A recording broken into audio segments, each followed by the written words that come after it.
Welcome to Cozy Tales. We create long, slow, cozy mystery stories made for deep rest. Tonight's story unfolds gently with small clues, a quiet puzzle, an answer that never rushes to arrive. These stories are made for quiet listening, with soft narration, steady rhythms, and space for the day to gently settle. If you're winding down for the night, you are in the right place. A like and subscribe helps us keep these stories coming every week. One more thing before we start. This story isn't just calm for you. It's built the same way for your pets. So if there's a pet curled up nearby, they're settling into this same steady voice too. And the next time you head out the door, you can safely leave this playing for them, because being alone doesn't have to feel alone. Now let's get comfortable. Let's begin. Chapter 1.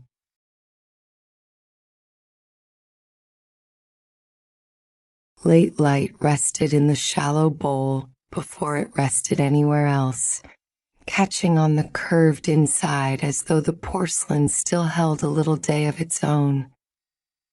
Faded blossoms came away one by one under Mara's hands. Each stem gave with a small papery whisper. Dry petals clung for a breath to the pads of her fingers, then slipped free and settled into a soft ring at the bottom of the bowl, pale and weightless, each one keeping the shape of a flower after the color had begun to leave it. The chair by the window answered her movements with a faint creak whenever she leaned toward the sill. It was an old, familiar sound, no sharper than the ticking of cooling glass. On the sill, the blue glass jar of rooted cuttings stood in a square of light. Fine roots drifted in the clear water like pale threads combed loose and left to float. When the jar was turned a little, they shifted as one soft bundle, then slowly separated again. She gave it that turn now, no more than the width of 2 fingers, so the stems angled toward the brightness instead of away from it. Close by, a green glass bottle leaned companionably into the work at hand. Gathered stems stood inside it, with their cut ends drinking shallowly. Its neck brushed her wrist once as she reached for another blossom. The glass was cool there, and damp lower down where a few drops had slipped and stopped, making dark, clear tracks against the green. The room carried the scent that comes when stems are newly handled, green and wet and a little peppery.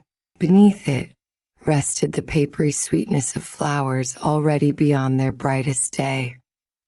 A fragrance gentler than bloom, more like a memory kept in the folds of petals. Beside the bowl waited a bundle of pressed leaves, stacked with care so their edges stayed square. They had been handled often enough to know the shape of hands, though never roughly. Their flattened bodies made a neat packet against the chair arm. Across her lap lay the narrow ribbon used for small, fragile things. It had a way of curling toward old folds when left alone, so she smoothed it between finger and thumb before lifting the leaves. The ribbon answered by lying obediently flat, its surface soft from use. Nothing in that corner had been left to go slack. Blossoms too faded for the bottle had been given the bowl instead of the bin. The rooted cuttings had their turn toward the light. Even the leaves, long past their season of greenness, were gathered as if that season still counted for something. In such a place, where each object had been touched with intention, small irregularities had room to show themselves. The leaves came up lightly in both hands. Before the ribbon was drawn around them, their edges were aligned again, though they scarcely needed it. One torn stem tip had worked itself a little outward from the stack. She tucked it inward with the nail of her thumb so it would not catch. The motion was ordinary, part of the same patient tending that had filled the last half hour. Yet her thumb paused there, not on the torn place, but just beside it, where the surface under her touch changed in a way dry leaves should not. Instead of meeting evenly, one layer gave back a slight thickness, no more than a breath.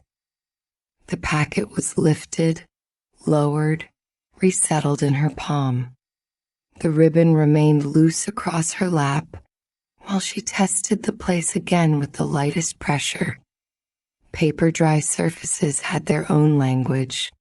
They told of brittleness, of veins flattened smooth, of edges that could crumble if hurried. This was different. Something interrupted the familiar evenness from within. Condition spoke before explanation did. The ribbon was stroked flat once more and set aside.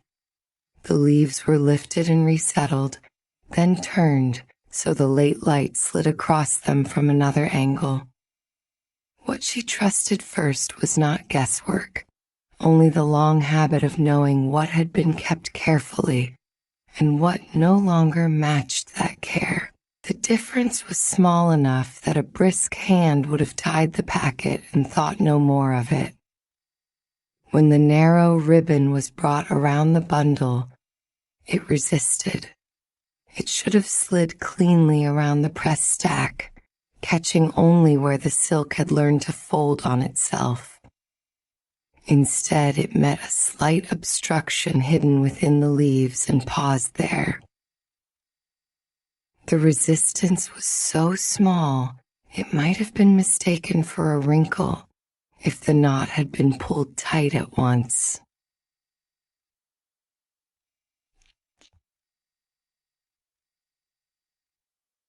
She did not pull. The bundle sat in her lap with one side a breath higher than the other, and that height came from no warping in the leaves themselves.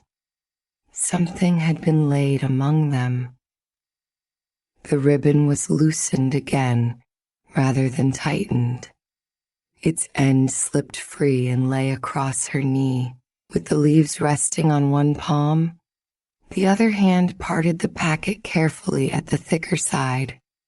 2 layers separated, a third clung. Then, between them, a clean-edged slip of paper showed itself. It had been tucked too neatly to belong to accident. The edge was straight where the leaves around it were naturally irregular and hidden deep enough that only this exact pause of hand and attention would have found it. Blossoms and stems and rooted cuttings remained where they were, but the center of the afternoon shifted into the narrow space between 2 pressed leaves. Before drawing the slip free, she looked at the ribbon again. A usual knot leaves its memory. Silk keeps the history of pressure in a softened line, and this ribbon had one such crease where it was always tied around the bundle. Beside it sat another, slighter but sharper. The second line ran close enough to the first that someone had tried to preserve the old shape while fastening it again. A clumsy disturbance, would have announced itself at once in twisted ribbon and crooked leaves. This imitation required a different sort of hand, one careful enough to notice how things had been arranged before and to wish them to seem untouched after. The paper slid out with less sound than the leaves had made. It was folded once, then again, compact and deliberate. The outer surface had taken on a little of the dry scent of the bundle, though the edge was cleaner than the leaves, less softened by time. She held it a moment without opening it, feeling how little it weighed. The late light showed faint fibers in the paper and a pressure mark where writing had pressed harder in one place than another. When the fold opened, 3 cramped words met the light. Hold at window. The hand was small and close, as if written in a space too narrow for comfort. Beneath those words sat a 4th place in the line, rubbed away so thoroughly that only a gray blur remained. The erasure had not been done in haste. Fibers were roughened there, worked over and over until the paper had gone slightly thin. Yet the removal did not make the message seem secret so much as unfinished, like an instruction interrupted in the middle of becoming clear. The slip was brought nearer the window and then lowered again to her lap. The visible words were plain enough. They asked for no deciphering of letters, only of purpose. Hold what? At which window? The room offered only one, and this note did not seem written for rooted cuttings or pressed leaves. The rubbed place beneath the line kept the instruction from settling into any simple use. An object held back for someone? A thing to be collected? A reminder written in narrow haste and hidden where it would not be found until it was meant to be? Along the lower edge, another detail waited. A number had been written twice. The first figure, 14, still showed itself under the correction. The second version, darker and pressed hard enough to score the paper, made it 4. The downward stroke had bitten into the fibers. Turning the slip slightly let the indentation catch the light. Such force belonged to a distinction someone had expected to matter, whether the number marked an hour, a date, a room, or some shelf in a system she could not yet see. The change from one to the other suggested no idle revision. It had been important enough to overwrite, and important enough to do so firmly. Her thumb stayed clear of the writing as she shifted the paper again. Near the middle of the slip, interrupting the line of words, lay a faint circular mark. It was only a partial impression, too incomplete to call a stamp with certainty, and unlike the broad, dull ring a cup might leave. This had a curved boundary and a pressure to it, as if some official surface had met the page before it was folded away. The circle had not landed cleanly. Most of it was gone. Along the surviving arc, only 2 letters remained clear, ED. Those letters raised more questions than they answered. They might have belonged to the middle of a larger word. They might have marked a place in some process of sorting or handling. They might have meant almost nothing at all if taken alone. Yet they did not sit on the paper like private handwriting. They sat there as an imprint from elsewhere, from some system that touched paper in passing and moved it along. As the slip opened fully, Something small and pale loosened from inside and nearly drifted to her lap.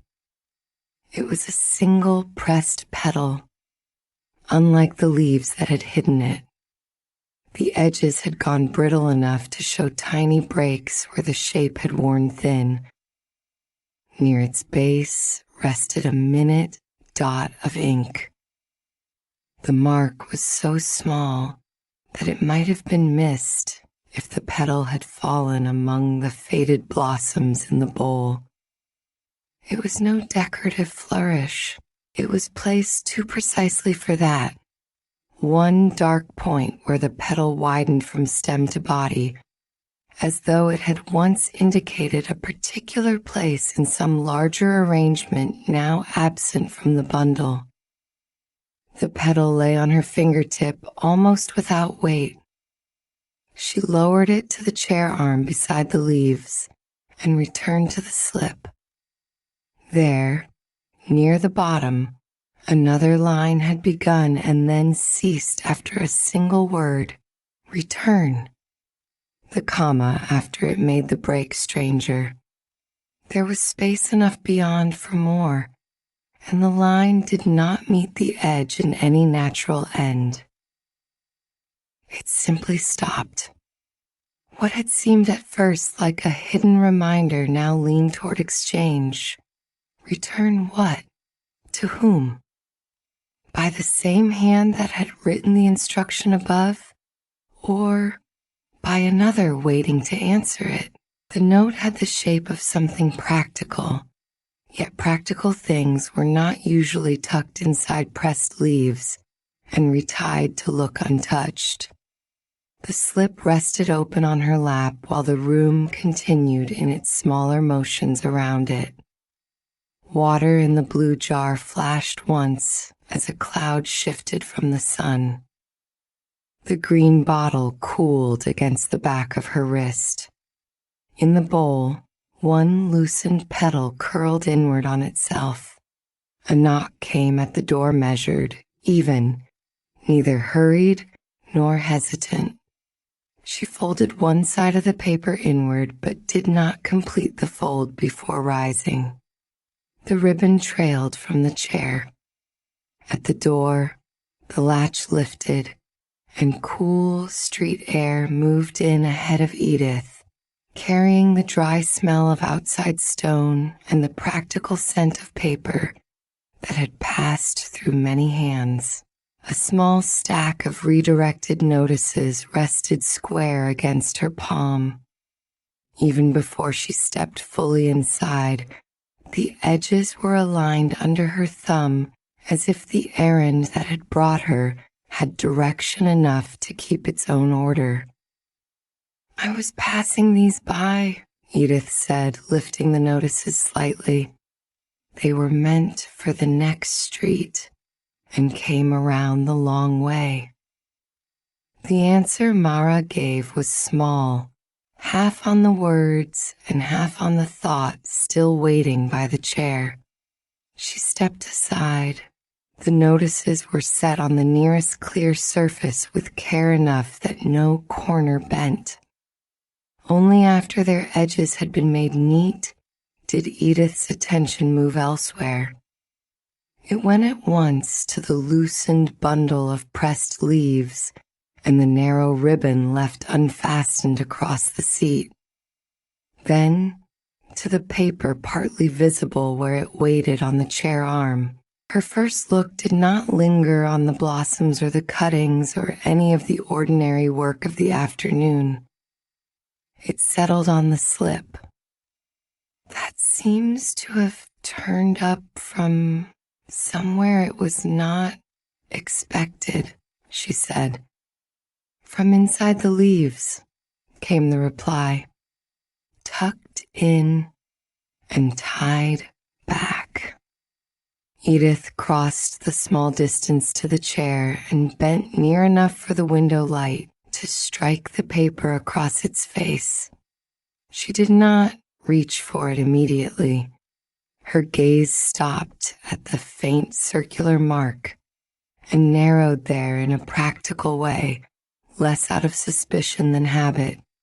That curve, she said after a moment, looks more like handling ware from a sorting surface than a decorative seal. The observation was modest and exact. It shifted the paper outward from the chair by the window toward counters, trays, bins, and all the orderly places where written things pass under stamps and marks and hands that do not keep them. Mara lifted the slip fully open and laid it flat beside the shallow bowl so both of them could see it. The erased word beneath the first line drew the eye because it refused to be seen directly. Rather than guessing at it, she turned the paper under the window, light bit by bit. The rubbed fibers caught a silvery sheen when held at one angle, then went dull again when shifted. Edith moved a fraction to keep the same light on it. The paper was thin enough there to seem almost soft, though the rest remained crisp. No full word emerged. Only surviving strokes, partial and uncertain, showed themselves where pressure had not been entirely rubbed away. A stem here, a curve there. The remnants suggested one thing, then another. Post, perhaps, or port. The difference between them was only one letter in a world of meaning. One belonged naturally to Edith's world of notices, held items, redirected things, and public counters. The other pointed elsewhere, to a place the room did not contain and the slip did not explain. "Do you see the upright there?" Edith asked, touching the air above the paper without quite touching the paper itself. "That could make an S." "It could," she said, "or the tail of an R." They held the uncertainty between them without forcing it. The rubbed place would not give more simply because it was wanted. The possibility of post made the note seem more ordinary, more procedural. The possibility of port opened it into a different map entirely.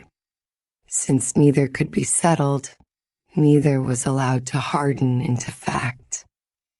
The ribbon came under examination after that, laid across her palm in a narrow line. Its age showed most where it had long been tied in the same place. One crease had softened into the silk until it seemed part of the weave's memory. Beside it, the second line remained sharper, newer, made after the ribbon had already learned the habit of the first. A fingernail traced both folds. The older one yielded gently, the newer held. "This was opened," she said, more to the ribbon than to Edith, "and tied again after." "With care," Edith answered. Whoever had disturbed the bundle had known enough to preserve its shape, enough to lay the leaves back square and fasten the ribbon close to its old place. The newer crease proved recency, yet the imitation of the old knot suggested someone who expected the packet to be seen again by the person who kept it. The corrected number drew Edith next. She reached to the stack of redirected notices she had brought and slipped one free.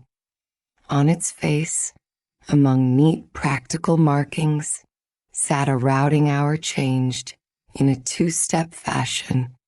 One figure written, then amended when a parcel had missed an earlier sort. The handwriting was different. She said so at once. "I wouldn't call it the same hand," she said. "Only the same sort of correction. A changed collection time, perhaps. something due at 1 hour and moved to another. The comparison gave the number a more useful shape.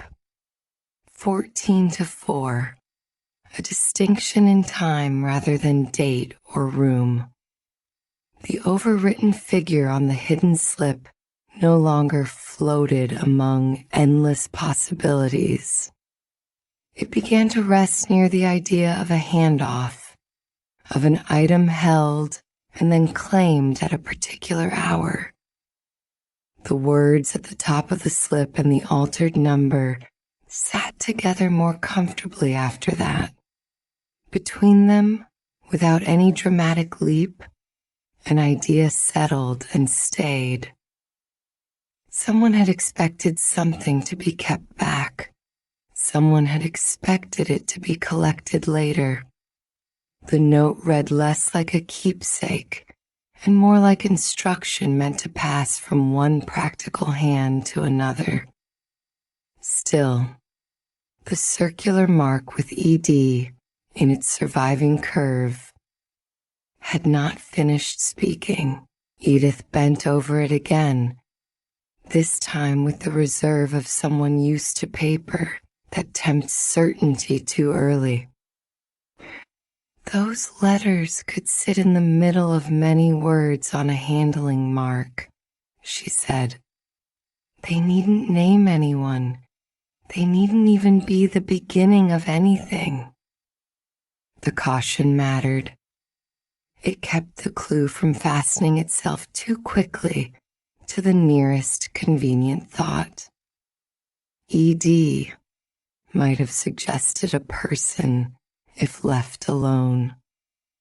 Under her restraint, it remained what it was, a fragment from some official or semi-official process, incomplete and therefore unreliable except as evidence of handling.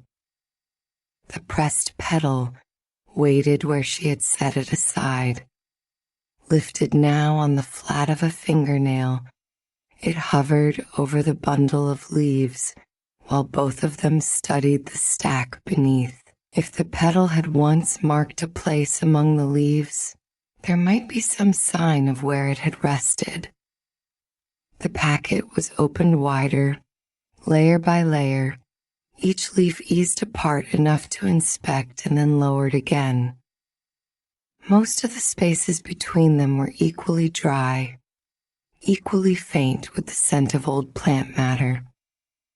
One gap was cleaner. It showed itself not by color exactly, but by the absence of the slight dusting and soft transfer time leaves on surfaces kept close together. There, a small thing had rested for some while and shielded the leaf beneath. The petal was lowered toward that place and fitted in size well enough to suggest it had indeed spent time there before being moved into the fold of the note. When the leaf below was angled to the light, another trace appeared. A faint transfer of graphite lay on its surface. No word could be read. No letter stood whole. What remained was only mirrored pressure, the ghost of writing done on paper once laid above it. The marks were too soft and broken to decipher, but they were unmistakably the pressure of script. The hidden slip, then, may not have been the first message kept within this bundle. Another paper had once rested there long enough to leave its burden behind. The leaves were no accidental hiding place used once in haste. They had served before as storage for something written, something placed carefully enough to leave a record on the leaf beneath, and then removed. The tiny ink dot on the petal, the retied ribbon, the cleaner gap, each detail now belonged to a longer pattern than one concealed note. Edith looked from the graphite shadow to the slip and then to the notices she had brought, as if measuring the distance between private keeping and public systems. The word at the bottom may still be the plain one, she said. Returned post, held items, redirected parcels waiting behind a counter until claimed. Return lives in that world often enough. It did. The practical possibility stood on its own feet. Yet the note's hiding place would not let the matter become wholly procedural.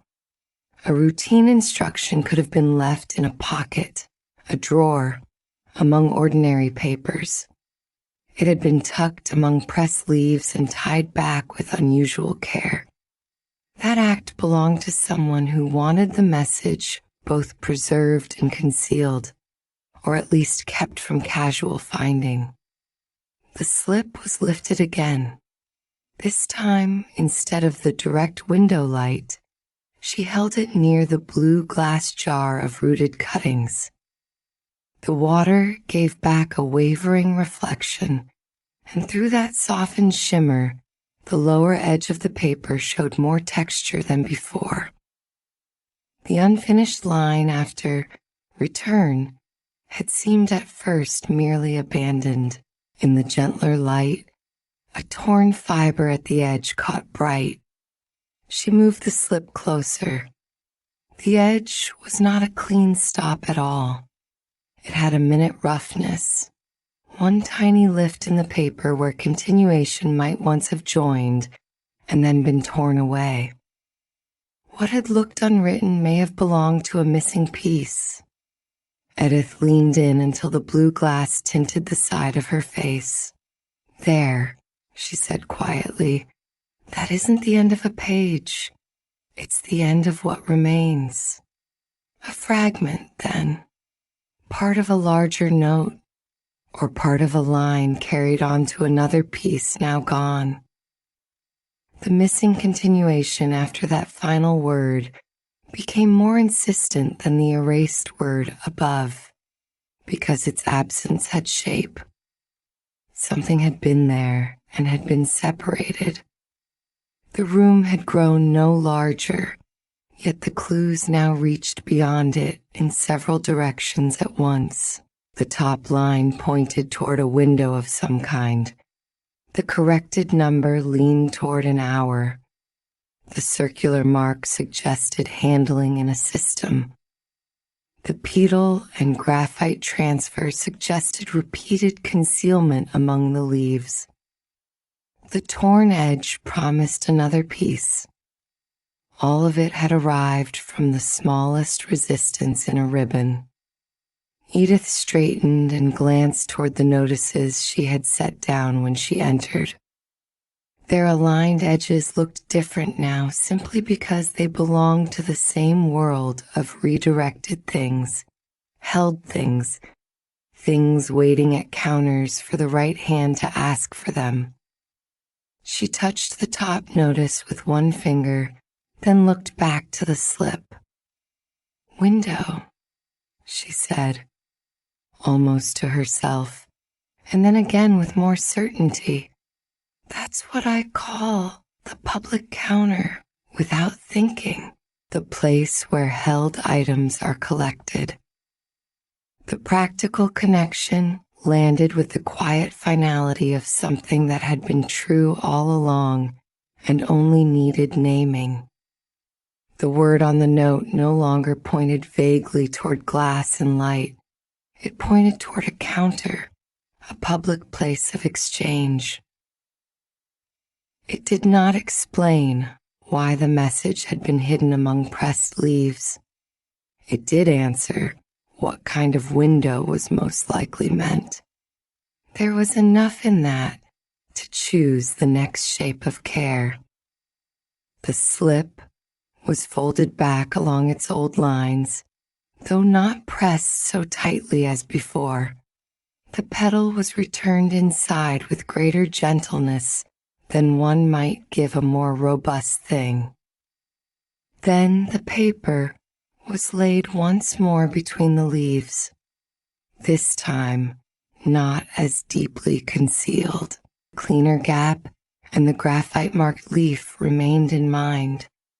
The bundle itself had become part of the evidence, and there was no use pretending otherwise. The narrow ribbon came around it again.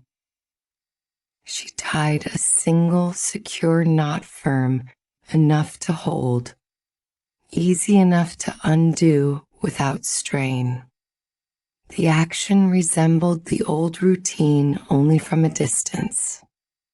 Up close, every movement had changed purpose. The leaves were no longer merely being put away. The ribbon was no longer only a fastening. Both had become part of the clue, and preserving their condition mattered. Edith gathered the redirected notices back into a neat stack while watching this. In another hour, they might have been only the reason for her visit. Practical papers delivered on the way from one task to another. Now they stood as proof of a rhythm outside the room. Changed hours, held items, routes amended when something missed its earlier passage. The corrected number on the hidden slip belonged more plausibly to that world than it had before she came. "What follows after the torn edge?" Mara said, not as a question to be answered at once, but as the thing now occupying the place where uncertainty had thickened. Edith gave a small nod. And what was meant to be collected? The bowl of faded blossoms still sat near the edge of the chairside table where the slip had been laid flat. She nudged it back to safety before rising, making room where none would be needed until later. On the sill, the blue glass jar of rooted cuttings had turned slightly away during all the handling and looking. It was set once more toward the light. The pale threads in the water drifted and settled. With the bundle of pressed leaves in hand, she stood for a moment in the small corner that had begun the afternoon as an ordinary place of tending. The green bottle cooled quietly beside the bowl. The chair kept the shape of where she had sat.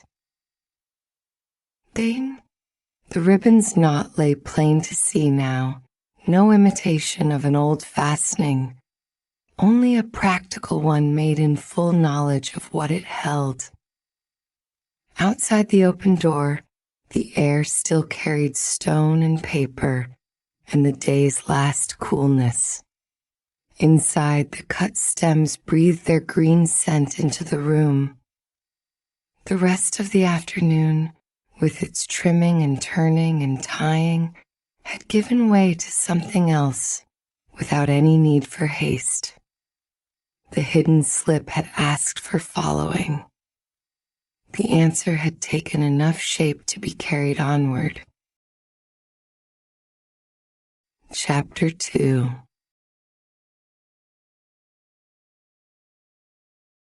Cool shade held in the back corner of the stall long after the brighter front boards had taken the morning. The air there carried a green, watered scent that stayed close to the buckets and crates, with a faint sweetness from blossoms waiting their turn, and the dry, flower-soft drift of pollen settling wherever it pleased. Damp stems clicked now and then against bucket rims when a bunch shifted under its own weight. Ribbon ends had gathered near the workspace in pale curls and cut lengths, some smooth, some wrinkled, where fingers had pulled them tight. Plant tags lay among them in a small white scatter, and each time a sleeve brushed the table edge, one or two gave a papery whisper against the wood. Hands already busy with the morning moved a tray of delicate blooms farther from the reach of the sun. The petals there were the sort that gave way if looked at too sternly, and so the tray went by inches rather than by haste, turned just enough that the cooler air from the shaded corner could find it. A bucket of greenery beside it needed shifting as well, broad leaves catching more warmth than they ought. The motion belonged to the work of the stall as naturally as tying twine or trimming stems. Yet the morning work did not keep the earlier puzzle from returning. The bundle of pressed leaves had long since been set aside, but its small hidden note had not gone anywhere in the mind. The words, "Hold at window," sat there, with the corrected number and the torn "return" in the same plane, practical company as order slips and tied collections. They did not behave like a secret meant for drama. They behaved like instructions that had once made perfect sense to whoever wrote them and whoever was meant to read them. That was what kept them near. A mystery written in a hurried flourish might have drifted away with the dusting of pollen. A mystery written like ordinary handling directions had a way of staying. The bucket of greenery scraped a little as it was nudged into deeper shade. The move should have been simple. Instead, something beneath it answered with the dry, thin catch of card against wood. The sound was slight enough to miss if the bucket had been shoved carelessly. Here, in the slowed pace of arranging stock, it stood out at once, a sound with edges. The next task waited. Before the bucket was lifted away, one hand went to the stems.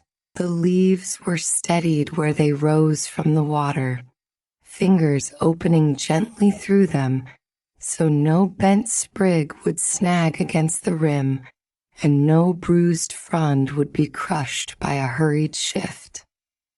Only when the greenery had been gathered into stillness was the bucket raised enough to clear the boards beneath.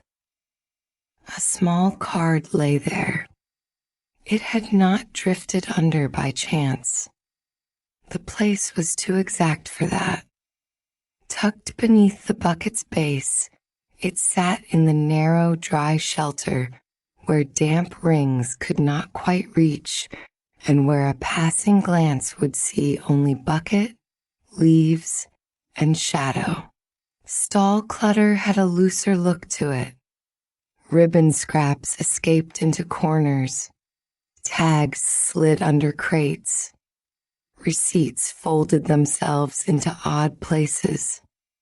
This had been put where it would be protected, and put there neatly. The bucket remained lifted for a moment while the card was looked at in place. Its edge ran almost parallel to the grain of the wood. One corner sat just beyond the pale rim left by yesterday's damp. Whoever had placed it there knew the difference between a wet patch and a dry one, and knew the greenery in this bucket would not be moved roughly. It was a hiding place chosen by someone who trusted careful hands.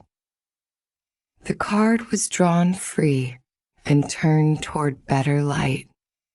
It had the same quiet air as the note from the bundle of pressed leaves, though the paper itself was different.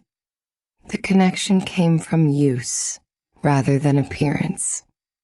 Neither scrap had the look of something discarded or displayed. Both had been kept close to working things in places chosen for a reason. The sense of handling clung to them alike, passed between practical fingers, glanced at, tucked away, meant to assist some task, and then perhaps to vanish once the task was done. The card rested across an open palm while the other hand, by habit more than thought, straightened a loose plant tag lying nearby.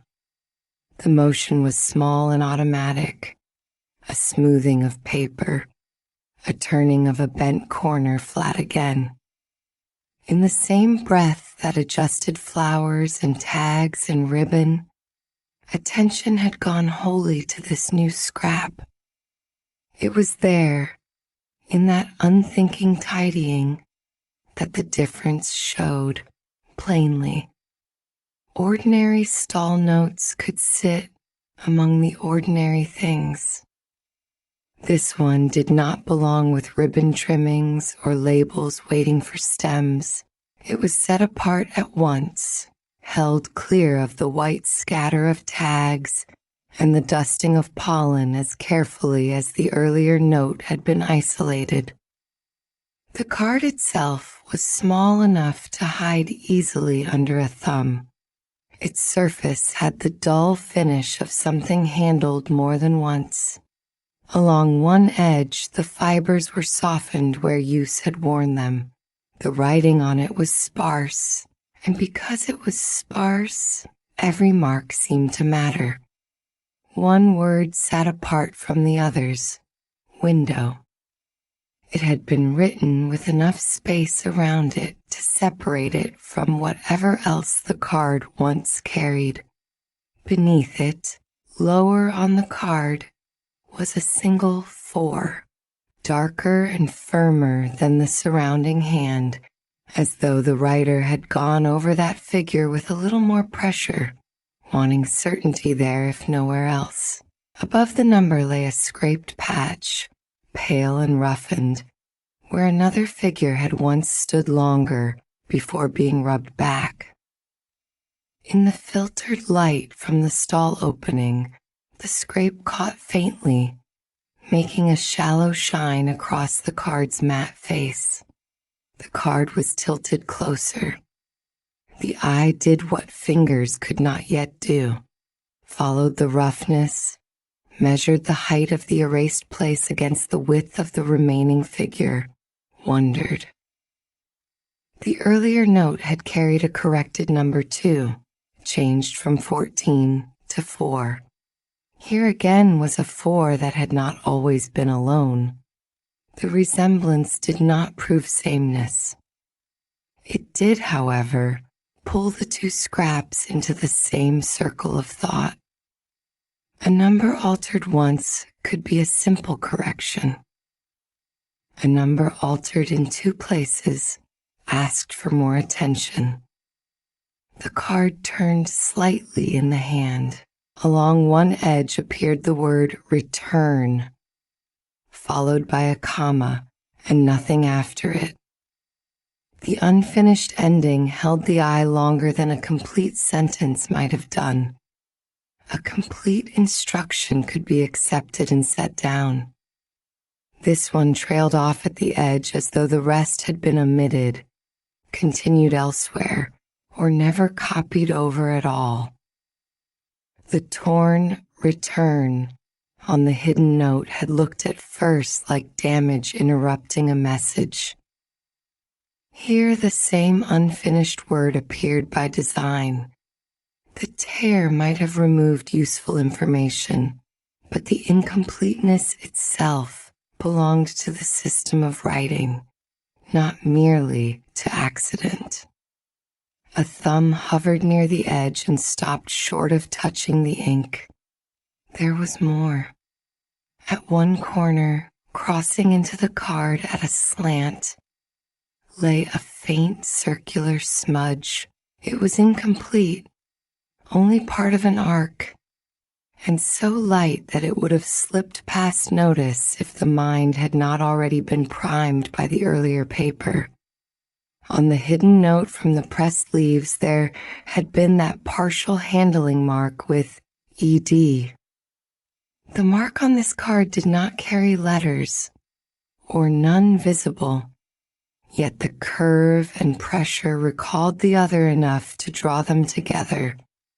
It might have been the edge of a stamp, the rim of some small object, the repeated touch of a ring tool set down in the same way. It might have meant a place. It might have meant a person. It might have meant nothing more than contact. The uncertainty was part of its weight. A mark too clear tells its own story. A mark half given asks to be kept in mind. The card shifted again, and another line came fully into view.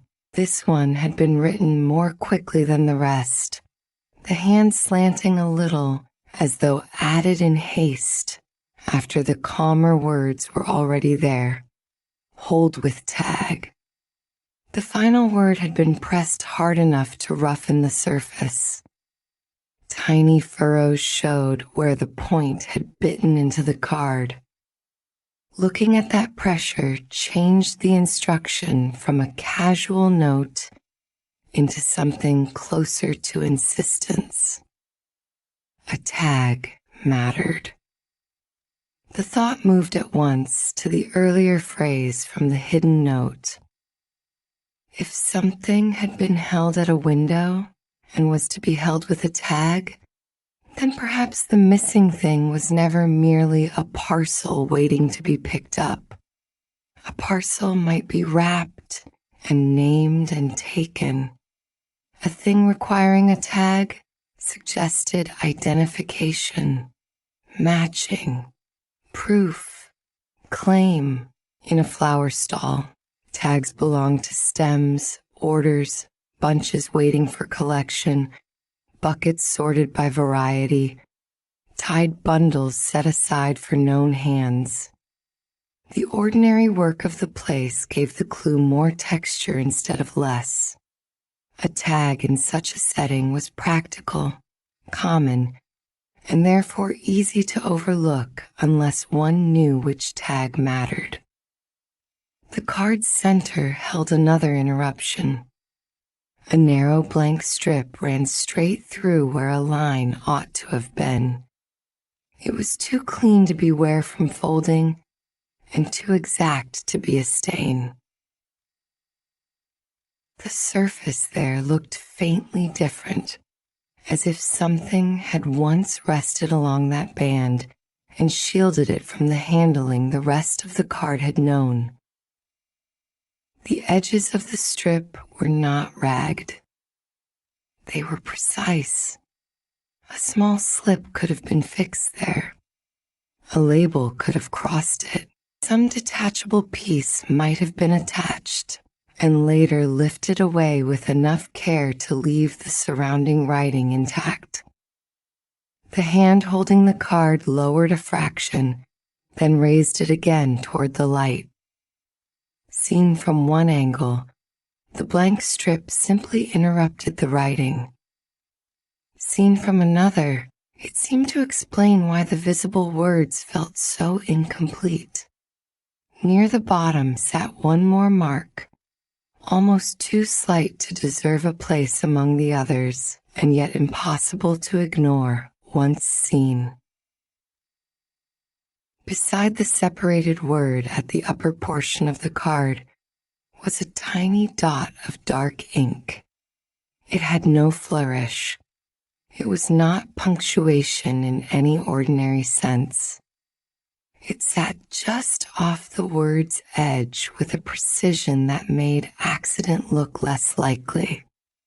The mind reached back to the minute mark on the earlier petal. That dot had been tiny enough to dismiss as natural blemish or stray stain until the note had made every small thing suspect. Here was another minute dark point, just as easy to miss, just as exact. The card stayed still while the eye moved among its details in small circuits. The isolated word, the corrected figure, the unfinished return, the circular smudge, the hurried line about the tag, the narrow blank strip, the tiny dot. None of them solved anything by themselves. Each one made the card less ordinary. Together, they suggested a pattern of use, revision, and removal. The mystery did not leap forward. It spread out. A breath later, the bucket of greenery was lowered back into place. This time, the movement was deliberate in a different way. The bucket did not simply return to where it had stood. It was settled with attention to the boards beneath, to the ring of damp around its base, to how far the watermark spread from the wood's darker center. The pale ring at the edge showed where moisture had once reached and dried. The shelter where the card had rested lay just beyond that pale line. The boards there were dry. If the card had been tucked beneath at random, it might easily have been stained or softened. Instead, it had remained protected. The spot had been chosen by someone who understood exactly how the bucket sat when full and how far the damp would creep. The card stayed out. It was laid on a cleared patch of workboard apart from ribbon scraps and ordinary order tags, with enough space around it that no damp stem or drifting petal could catch against its edges. The earlier note from the bundle of pressed leaves had been given the same treatment. There was no ceremony in the act, only a practical sorting. Things for trade in one area, things requiring thought in another. Morning work tried to resume itself around the interruption. A stem needed trimming. A ribbon had to be wound back onto its card. A spray of small blossoms had slumped and wanted fresh water. Yet the clue had already begun rearranging the order of the stall. Anything with tags, anything tied for collection, anything set aside for later hands now drew the eye. The card was lifted once more, this time not simply to look at what it said, but to ask how it had been made to say it. Held at an angle through the filtered light, the scraped patch above the 4 changed. What had looked like a rough, pale spot from straight on now gave up the ghost of a taller figure beneath. The erased mark rose higher than the present number. It had a narrowness to it, a vertical insistence. The old correction from 14 to 4 on the hidden note no longer stood alone in memory. Here, too, the earlier number seemed to have included a taller first figure before being reduced. The hand that had corrected one instruction might well have corrected another, updating timing or place without rewriting the card from the beginning. A fingertip hovered over the scrape, then withdrew. Touch would tell little and might blur what light was offering. The card was tilted left, then right. In one slant of brightness, the rubbed fibers showed a faint direction, as if something had been erased downward. In another, the surviving 4 sat almost on top of the old figure's lower stroke. Whoever had changed it had done so with enough care to preserve the card and enough haste to leave a trace. A leisurely rewrite would have produced a fresh card. This one had been amended in use. The phrase about the tag drew attention back with more force now that the corrected number had found its echo. Among flowers, tags were so common that they risked becoming invisible. Plant tags stood in buckets naming varieties. Order tags hung from twine around tied bundles. Small slips marked what had been paid for and what was still to be collected. To say something should be held with a tag meant the tag was part of the handling. It might identify the item. It might authorize its release. It might need to remain attached until the right hand arrived. A glance moved over the nearby tags scattered by the morning's work. Those on the table were looked at not for names of blooms, but for habits of notation. Did any carry tiny dots? Did any bear corrected numbers, words cut short with commas, isolated location terms, a style of writing close to the card's hand? One by one they were turned or straightened. Plant names appeared in the plain practical script of stockwork. Prices sat where prices always sat. Order tags named bunches, colors, times, requests. A few had hasty abbreviations born of routine. None used return in that unfinished way. None set a single location word apart as if everyone concerned already knew the rest. The search through familiar paper had another use. It established what belonged naturally to Petal and Pine and what did not. The more the ordinary tags were handled, the less ordinary the hidden card became. The card's writing did not echo the stall's usual habits closely enough to disappear among them. It lived near the work of the stall, perhaps depended upon that work, yet it did not speak in quite the same house language. The center strip of blankness asked for closer study. A fingertip passed lightly along it and caught, almost imperceptibly, at two opposite points near the edges. The catches were tiny, more change in texture than actual obstruction, but they were there. Something thin had once been fixed across that strip. A small slip pasted or pinned. A label adhered and then lifted. The card was turned over to check the back. No writing there, only a slight firmness where the front catches corresponded, as though pressure had once held a narrow piece in place. The missing piece now outweighed the visible words.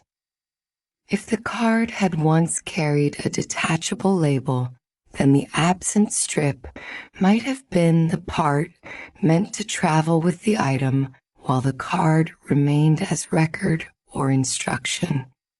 The hidden note from the pressed leaves returned to mind with new shape.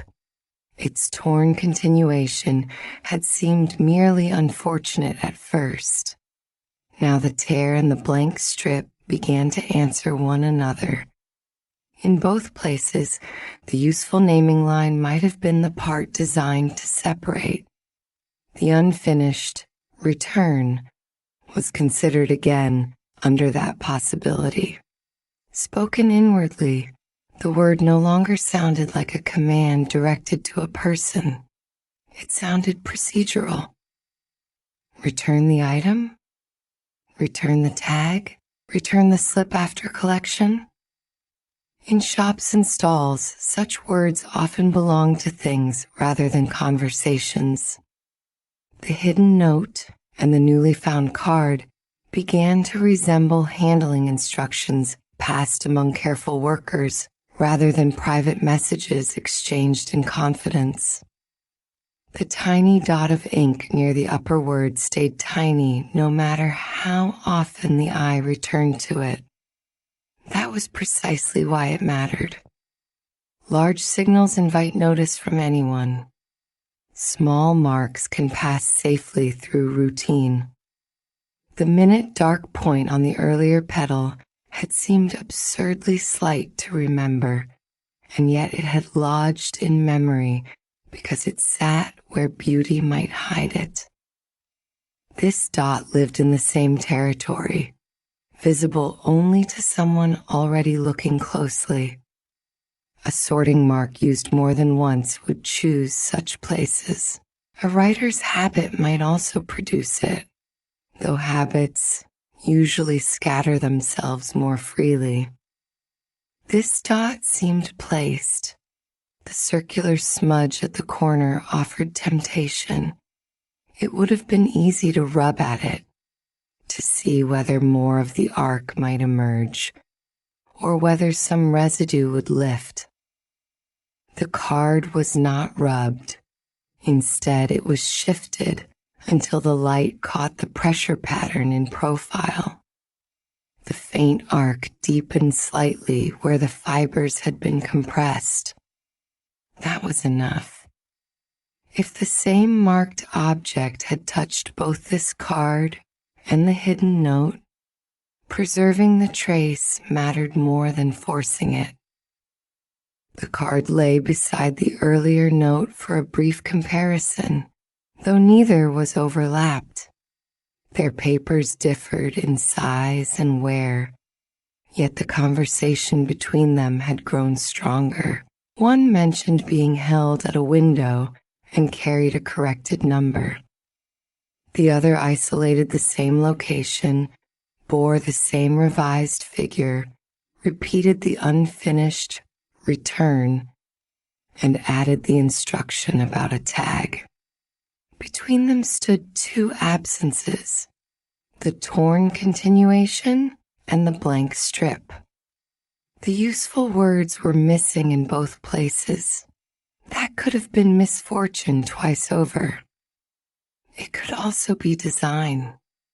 A practical possibility settled in slowly, the way water settles clear after stems have been cut and arranged. If something was to be held at a window and collected with a tag, then the missing line likely named the item rather than the place. The card might once have carried a detachable label identifying what was being held. The note tucked into the pressed leaves might have referred to the same process from another angle, preserving the location and return instruction after the naming part had gone. The corrected 4 would belong to that instruction set, perhaps a time, a number in sequence, a collection point already understood by those using it. That question changed the stall around it. The shelter beneath the bucket of greenery was reconsidered with greater care. Hidden there, the card could only be found by someone who moved stock attentively, someone who would steady stems before lifting, someone who knew delicate leaves should not be bruised in haste. A careless passerby would never discover it. Someone unfamiliar with the rhythms of petal and pine might shove the bucket, soak the card, or miss it entirely. The hiding place had been chosen for the right pair of hands, though perhaps not for the first hand reaching into the shade. It suggested knowledge of the stall's habits from within or very near them. The work of the morning yielded a little more ground. Blooms waiting to be arranged could wait a while longer. What demanded attention now were all the things in the stall that carried tags or were tied for collection. Twine loops, order slips, plant labels, bunches set aside. Each ordinary object had become a possible echo of the clue's missing line. The public business of selling flowers remained the same in appearance. Underneath it, a quieter sorting had begun. Several tied items were looked over where they stood. Tags were checked for attachment styles, for whether any narrow slips had been removed from larger cards, for signs of corrected numbers or clipped phrases. The familiar work of reading stock marks took on a different purpose. One bunch had a broad paper tag folded over twine in the usual way. Another carried a plant label cut from stiffer stock. A set-aside order had a name written in the common hand used for customers, complete and direct. None matched the card's peculiar arrangement of separated location, corrected figure, unfinished process word, and missing center strip. The absence of a match refined the clue. Whatever tag mattered enough to be named in the instruction was not one of the ordinary labels lying in plain use nearby. The strongest partial answer now was plain enough to trust for the moment. The hidden note had almost certainly concerned a held collection tied to some form of tag, and the corrected 4 belonged to that instruction rather than standing by itself. The card had not solved the matter of what was held. It had narrowed the shape of the unknown. An item had been named somewhere, and that naming line was missing wherever it ought to have been. The small card remained out on the workboard. It was not returned beneath the bucket of greenery. Placed where it could be compared against the stall's own tags and tied things as the day went on, it changed the work at hand. Each bundle prepared for collection, each label tied to stems, each slip tucked under twine, would now pass under a more searching eye. Around that choice, the shaded corner stayed outwardly the same. The bucket of greenery sat where it had been settled. Damp stems clicked softly when touched. Ribbon ends still curled near the edge of the workspace. Pollen still gathered in the grain of the wood. Yet every ordinary trade object there had acquired another possible use. Tags were no longer only for naming flowers. Bundles were no longer only bundles. A held thing might be a bouquet, a parcel, or something else that could move through the stall under the cover of routine. The card's smallness made it easy to keep close. It lay near enough to be lifted whenever a comparison suggested itself, near enough that the scraped patch above the number could catch light again with a turn of the wrist, near enough that the blank strip could be checked against any tag style passing through the hands. The earlier note from the pressed leaves remained separate, but within reach. The 2 clues now companions rather than strangers. A loose plant tag on the table was straightened once more, then set beside a tied order slip for contrast. Their paper, their handwriting, their purpose all belonged to the visible trade of the stall. The hidden card belonged to that world, and also slightly outside it. That slight difference was where the mystery lived. The bucket of greenery gave a soft wooden knock as one stem settled deeper in the water. The question that remained was small enough to fit on the corner of the workboard and large enough to reorder the morning. Among the many tags that passed through Petal and Pine, which one had mattered enough to be named in a hidden instruction and then removed from it? Chapter 3. Ribbon whispered across paper as the bundle of stems turned in Mara's hands. A thumb held the crossing point steady, while the other hand drew the tie snug, firm enough to keep the flowers gathered and loose enough that no petal bent under strain. The knot settled where it always did, a small, practical bow that could be loosened later without trouble. Beside the workboard, tied orders waited in a patient row. 2 hidden notes, set up right against the board so they would not disappear under the day's ordinary work, watched over the row in their own way, carrying their darkened "for," their mention of return, and the instruction to hold with tag into the morning again. Tags made a dry, papery sound as they were turned one by one. The sound had become part of the hour, as steady as the clink of glass when a jar was nudged a little farther from the edge. Pale light found the jars of cut flowers lined along the tabletop and moved through them in watery bands, catching green stems below the surface and the soft, bruiseless flare of petals above. One ordinary tag after another was checked against the memory now fixed in her hands. The dark number, the removed figure above it, the instruction to keep something with its tag.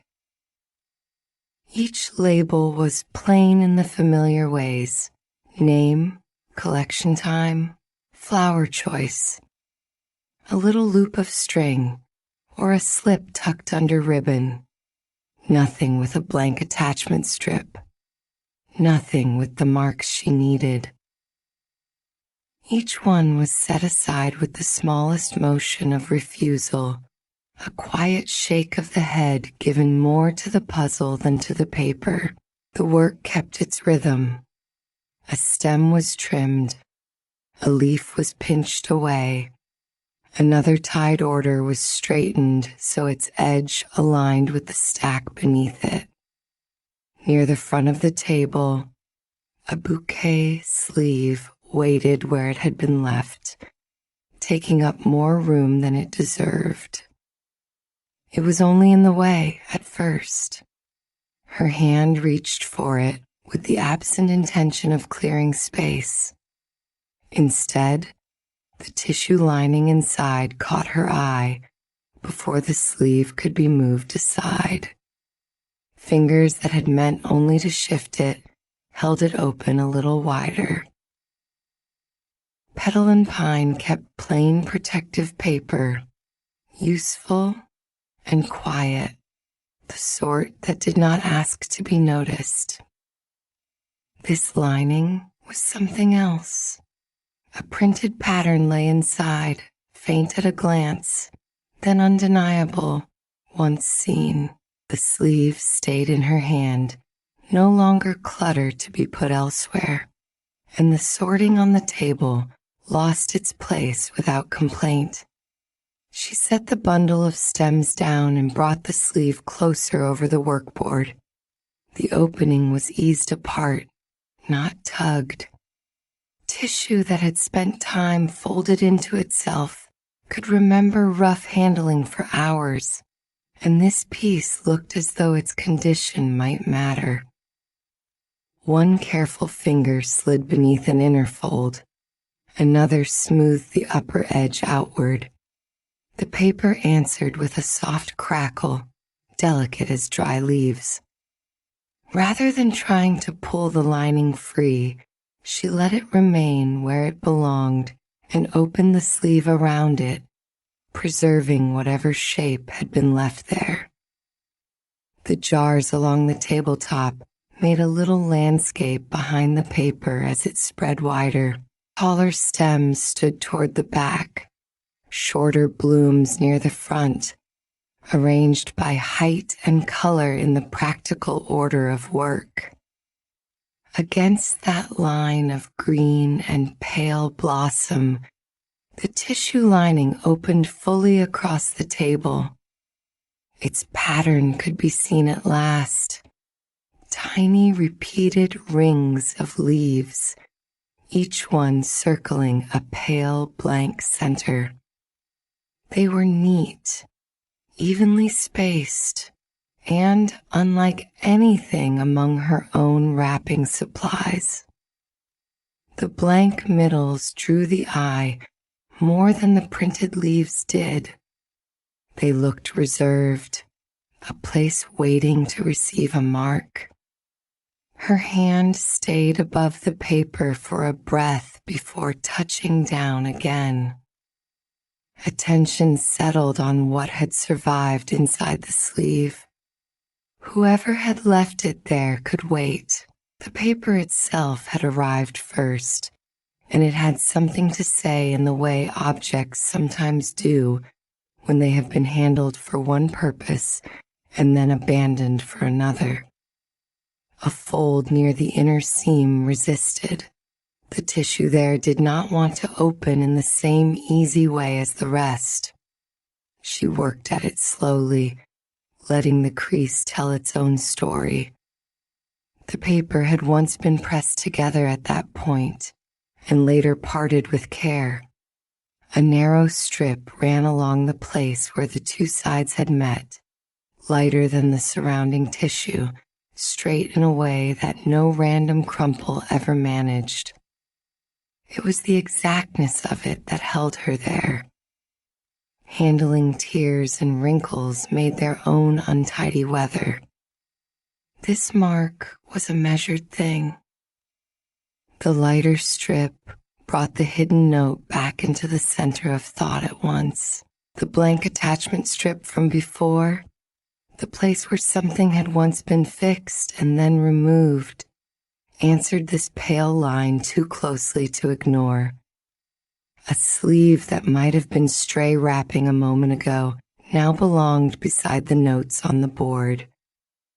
The connection was still only a suggestion, but it had shape. She bent lower over the open tissue. The printed rings made a map of little circles across the lining, and in one of them, a smudged patch of graphite sat where no print should be. It was not broad enough to be accidental rubbing from a dirty fingertip. It held the lower curve of a 4, darkened by pressure, and above it the ghost of a taller figure had been erased until only a faint disturbance remained in the paper. The tissue was too soft for ordinary writing. Even a careful pencil would drag and bruise it. Someone had written there anyway, pressing hard enough to leave a surviving curve after the upper mark had been rubbed away. The sleeve was turned a fraction so side light from the jars could move across the paper. The graphite changed under that light. What had looked like a simple smudge showed tiny ridges where the point had pressed into the fibers. The lower curve was firmer than the rest, a decision made with weight. Above it, the erased figure sat taller, whatever it had been, aligned over the number rather than drifting beside it. Her fingertip hovered just above the mark, following its shape without touching. A 4 again. The same number darkened in the hidden note. Yet the tissue offered it differently, not as a finished label, more as a place where information had been set down despite the poor surface. Questions gathered without hurrying. Why write on something so fragile? Why erase only the upper figure? Why place the marks inside one of the printed rings as though the ring had been waiting for them? If the paper had been used as part of some wrapping habit elsewhere, then the marks belonged to that habit. If it had only borrowed them by contact, then the paper might be carrying a trace rather than an entry. The possibilities shifted as she looked, and none stayed still long enough to become belief. Along the inside edge, where the fold had hidden part of the surface, another mark appeared when the paper was eased flatter. Letters, faint and broken, reversed. The word return, but seen backward, as if read in a mirror and interrupted by the grain of the tissue. It was not fresh writing. No point had dragged there. The letters had come over from somewhere else under pressure, leaving themselves in transfer and then going away again with the original surface. She held the lining still and looked at the brokenness of the word. One stroke had failed where the fold had risen. Another had doubled faintly, as if the touching surfaces had shifted before separating. A note written directly onto the tissue would not behave that way. This had been borrowed. A tag or slip or notice had lain against the paper while the sleeve was closed, and the pressure had persuaded a little of the wording to move. The sleeve had carried instructions without being addressed in its own right. It was no longer only a wrapping. It had become a shelter that had once enclosed something with information attached. The hidden notes on the board had already suggested a held item and a removed tag. Here was a second material preserving the same kind of traces in another language of marks. Pressure, transfer, residue. Near the lighter strip, 2 punctures waited so quietly they might have been missed if the tissue had been handled any faster. They sat level with one another, a tiny pair, too neat for accidental damage. She lowered the sleeve and looked from one hole to the other. They were close together, closer than string holes would be, and there was no tearing around them to suggest the paper had been yanked free. Something had passed through there and later been taken away with care. One finger supported the paper from beneath, while the other brushed near the punctures. Their edges were clean, almost polished by the brief friction of whatever had occupied them. A pin? A fine fastening? The pair raised a practical question more than a dramatic one. What needed to be secured inside a bouquet sleeve at all? Flowers did not require such treatment. Ordinary labels tied around stems did not either. The holes sat in a place that implied a vertical attachment near the seam, as though a small tag had once been fixed to the lining itself, meant to stay aligned and visible. The sleeve was lifted toward the pale light. Through one layer of tissue, a partial circular smudge emerged, so faint that it vanished when the angle changed and returned when the paper tilted back. It was broader than a coin mark, cleaner than the bloom left by a water ring. No printed leaf pattern accounted for it.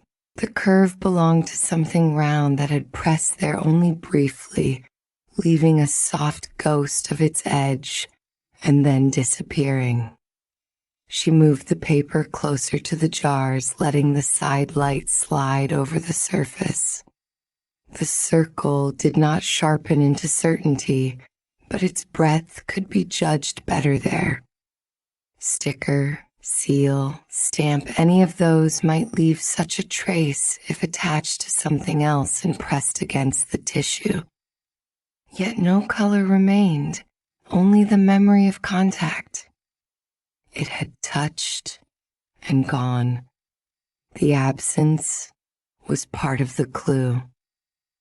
At the bottom crease, almost where the sleeve would have cupped the stems or whatever else had rested there, a tiny dark dot had soaked into the tissue from one side only.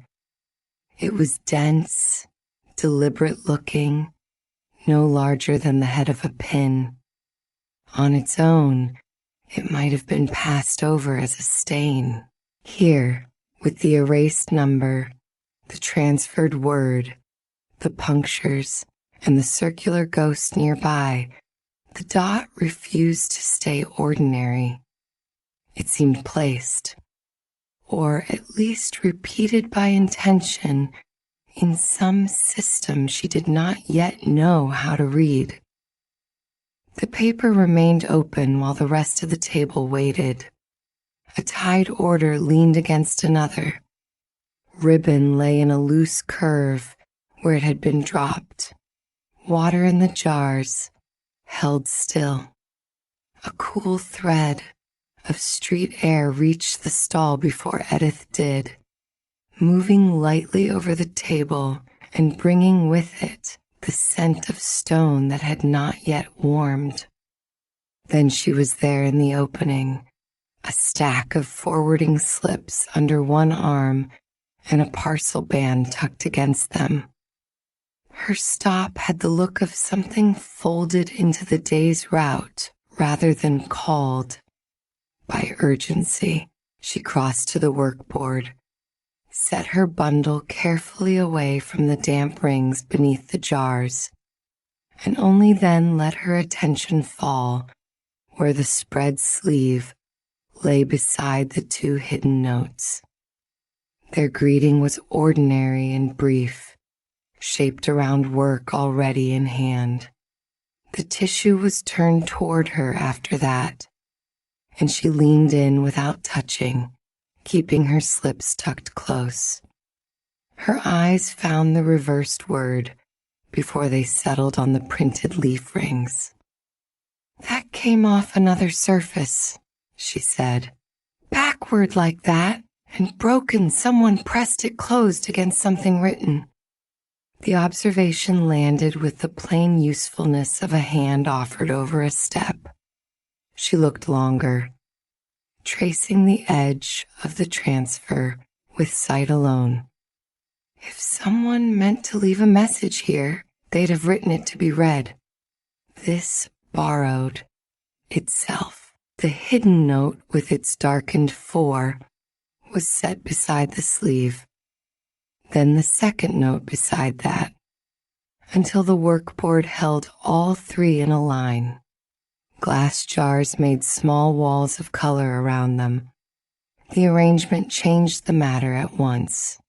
The marks that had seemed curious in isolation began to answer one another across the board. The darkened 4 on the note and the one preserved in tissue. The erased, taller figure, the tiny dot, the circular trace, the instruction about keeping something with its tag. Side by side, the similarities lost the air of accident. It looked less like 3 separate oddities and more like the same information passing through different materials. A fingertip followed the lighter strip inside the sleeve, barely touching. She measured by sight the width of that pale seam against the blank attachment strip on the hidden note.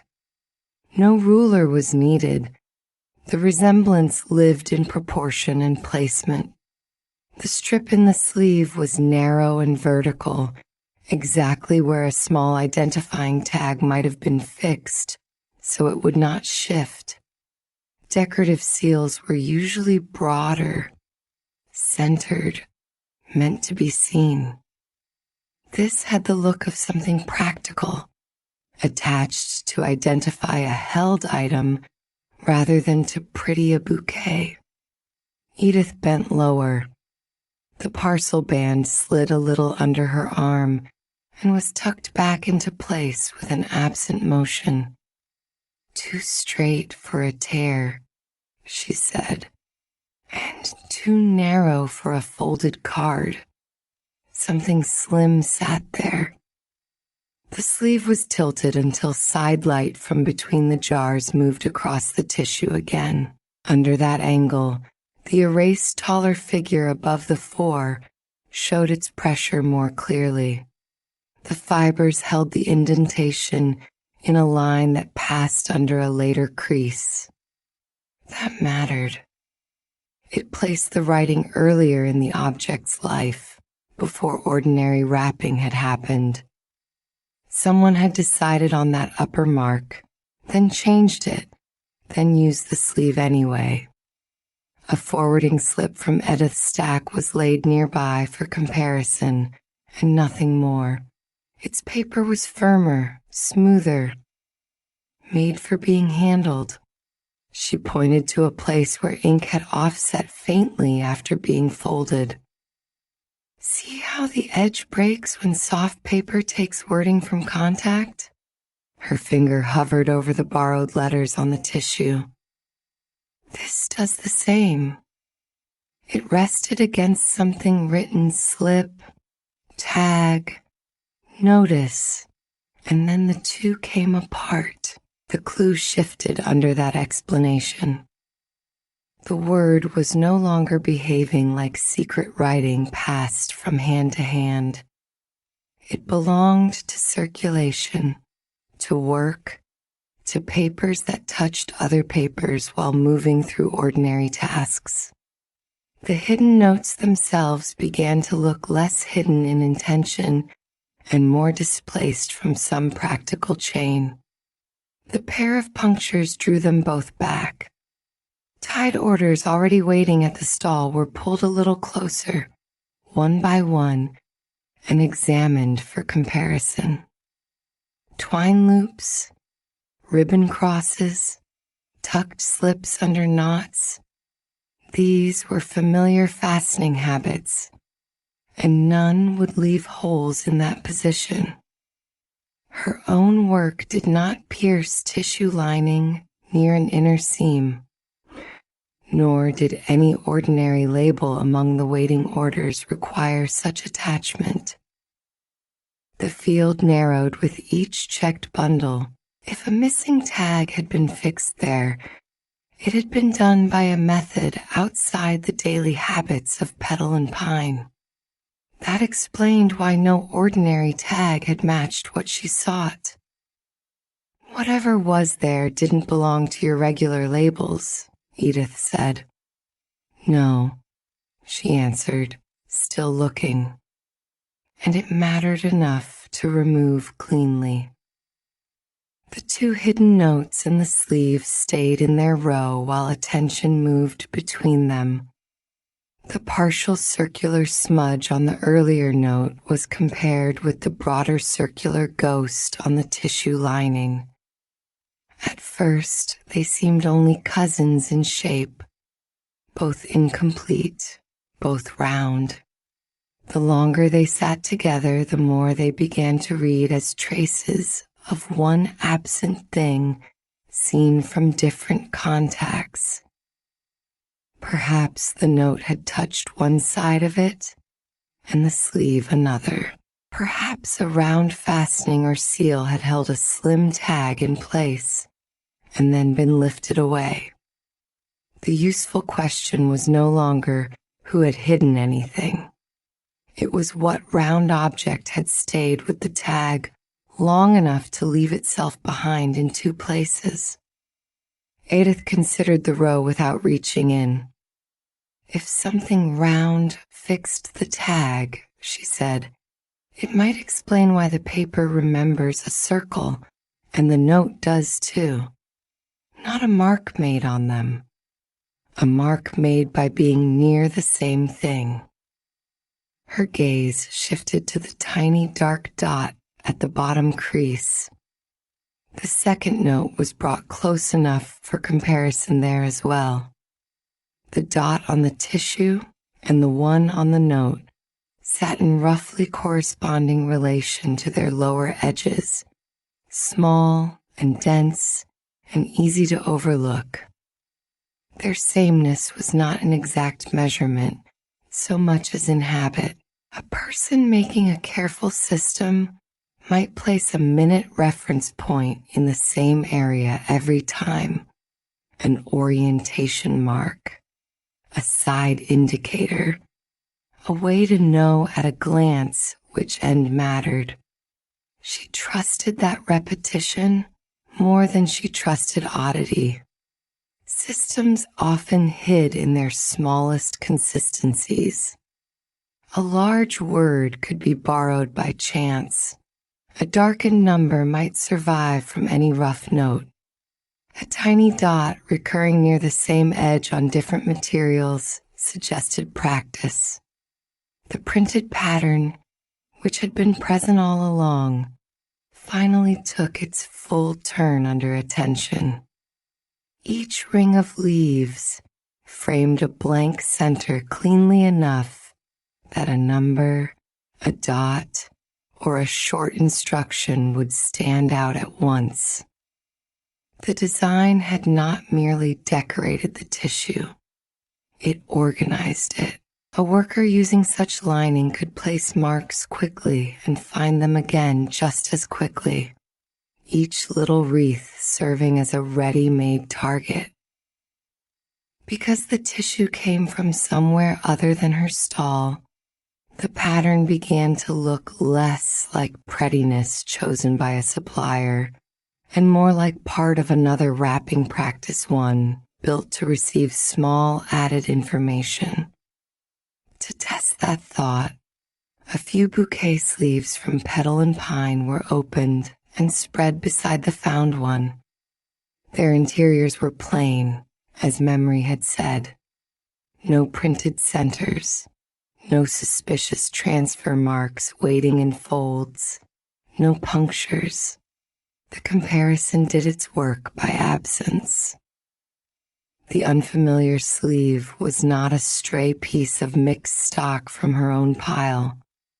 It had been handled elsewhere before reaching this table. The workboard now held a neat row of evidence under the pale morning light. The earlier hidden note, the second hidden note, and the bouquet sleeve opened wide, its folds kept flat. Looking from one to the next, the sequence became easier to read. Some held collection item had been marked by a removable tag. It had some association with return. At some point it had been wrapped or sheltered in a bouquet sleeve lined with tissue printed in those leaf ring centers. The item itself remained unknown. Yet, the missing tag no longer seemed like a label fixed directly to the object. It looked more like the key piece in a chain of handling, something that traveled with the item while it was held, moved, perhaps set aside, perhaps prepared to go back.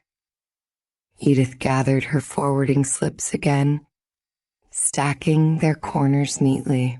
The parcel band was tucked under her arm as before. If that wording transferred by contact, she said, glancing once more at the borrowed letters, then something moving through ordinary hands touched this before the tag came away. That makes it working material, not a note meant to be hidden. The distinction settled across the table and changed the older clues with it. The hidden notes were still hidden in the simple sense that they had not been meant for Mara's eyes. Yet they may never have been secret. They may only have been parts of a practical process, separated from the rest and stranded where they did not belong. That was the first answer to come properly into place. The bouquet sleeve lined with tissue, printed in a pattern not from her stall, had not wandered in by chance. It belonged to the same trail as the notes. It had carried the same kinds of traces, preserved the same number, the same relation to return, the same signs of a removed attachment. What it could not yet answer was whose wrapping practice used printed centers, paired punctures, and a tag important enough to remove while leaving every smaller ghost behind. A fresh space was cleared on the workboard. One jar was shifted an inch to the left, Another was brought forward to hold an opened fold from springing shut again. The sleeve was laid beside the earlier note and the second hidden note instead of being returned to any pile. Small jars kept the tissue open at the corners so the transferred marks remained visible. The arrangement looked almost like a patient set of specimens, though nothing had been pinned or trapped, only held in view. Her hands returned to ribbon and paper after that, though not in quite the same way. The stack of tied orders was reconsidered from a different angle, no longer for names, flower choices, or collection times. The search turned toward arrangement, condition, and what had been kept with care. Anything that might once have sat inside a sleeve from elsewhere and then been held for collection mattered now. A bundle tied too neatly, a slip preserved where another would have been discarded, a wrapping style that did not belong among her own supplies. These were the kinds of details that might answer the chain rather than the message. Edith lingered only long enough to leave one more useful habit behind. "Watch for wording that's borrowed," she said, "and for places where something's been taken off cleanly. If a tag traveled through more than one pair of hands, another piece of its path may still be sitting in plain work." Then she was gone again with her slips and parcel band, taking the cool thread of street air with her as she stepped away from the stall. The table did not close behind her. It remained open in the mind she had helped sharpen. The bouquet sleeve stayed spread on the tabletop among the jars of cut flowers arranged by height and color. Its unfamiliar tissue lining had stopped being a stray oddity. It had become a guide. Ribbon was lifted again. A tag was turned over. Paper settled under the hand with its own soft sounds. Held orders waited where they had been waiting all morning, only now each one stood a chance of being seen for more than its name. The work resumed, and within it, the search had found a steadier path. Chapter 4. Seed trays moved beneath the window in small, practiced increments, each one turned no more than a finger width before the next took its place in her hands. The evening light had begun to lower into a softer angle, and each row of seedlings needed its share before the day thinned all the way out. Dry soil dusted the pad of Mara's thumb from the last pinch she had crumbled apart, and each time she touched the wooden edge of a tray, a faint print darkened there for a breath before fading. The work asked for only enough attention to keep the rows even, though her thoughts had not stayed entirely with the seedlings. They kept slipping back to the market and to the things left waiting elsewhere. The bouquet sleeve spread flat under one small jar, the two hidden notes held under another, so they would not curl at the edges. The blue glass jar of rooted cuttings stood near the sill, stems pale in water that caught the last of the light. Beside it, the green glass bottle held gathered stems in a loose cluster, the sort saved from trimming or from blooms not yet ready to be thrown away. Nothing in that little arrangement asked for mystery. It was only the ordinary company of a room still in use. Another tray turned, then settled, A drying bloom had been left near the bottle where air could move around it, and when her hand reached for it, the motion carried no more purpose than tidying. The stem was lifted by 2 fingers and raised toward the window for a better look at how the head was setting. A dry flower often told its future by the way it took the light. Petals that would hold well looked one way. Petals beginning to crumple inward looked another. Halfway through the turn, something caught. The interruption was slight enough that the bloom did not jerk, only paused in her hand. A stem left to dry should have felt brittle and simple, all one direction, with no give but the careful give of plant matter losing its moisture. This resistance was finer than stem, finer than petal rib. It touched the side of her fingertip almost like a hair drawn across skin, except that it held instead of slipping away. She lowered the bloom at once, not from alarm, only to keep from breaking it. The stem rested across her left forefinger, while the right thumb moved lightly along the place where the catch had happened. Dryness came first. The faint powder of the stem, the papery edge of one folded petal, the crisp little nodes where leaves had once branched. Then, beneath that expected texture, another thing made itself known, a thread-like snag laid close to the stem, as if it had been waiting to be noticed at the proper angle. Habit took over before any larger thought did. Petals were checked for clean drying, no soft spots, no hidden dampness.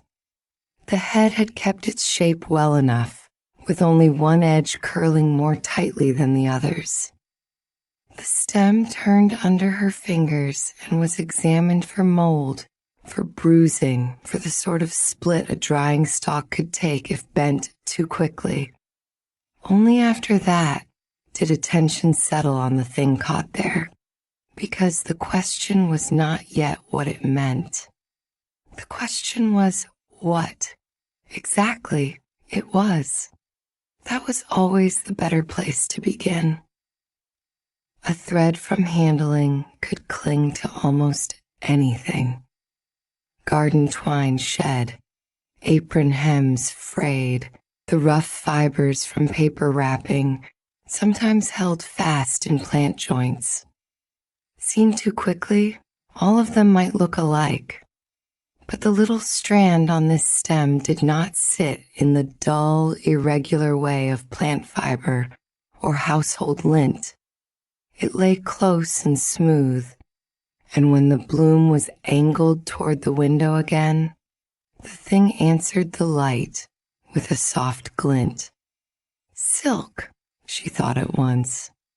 The word arrived quietly, plain as naming a leaf by shape.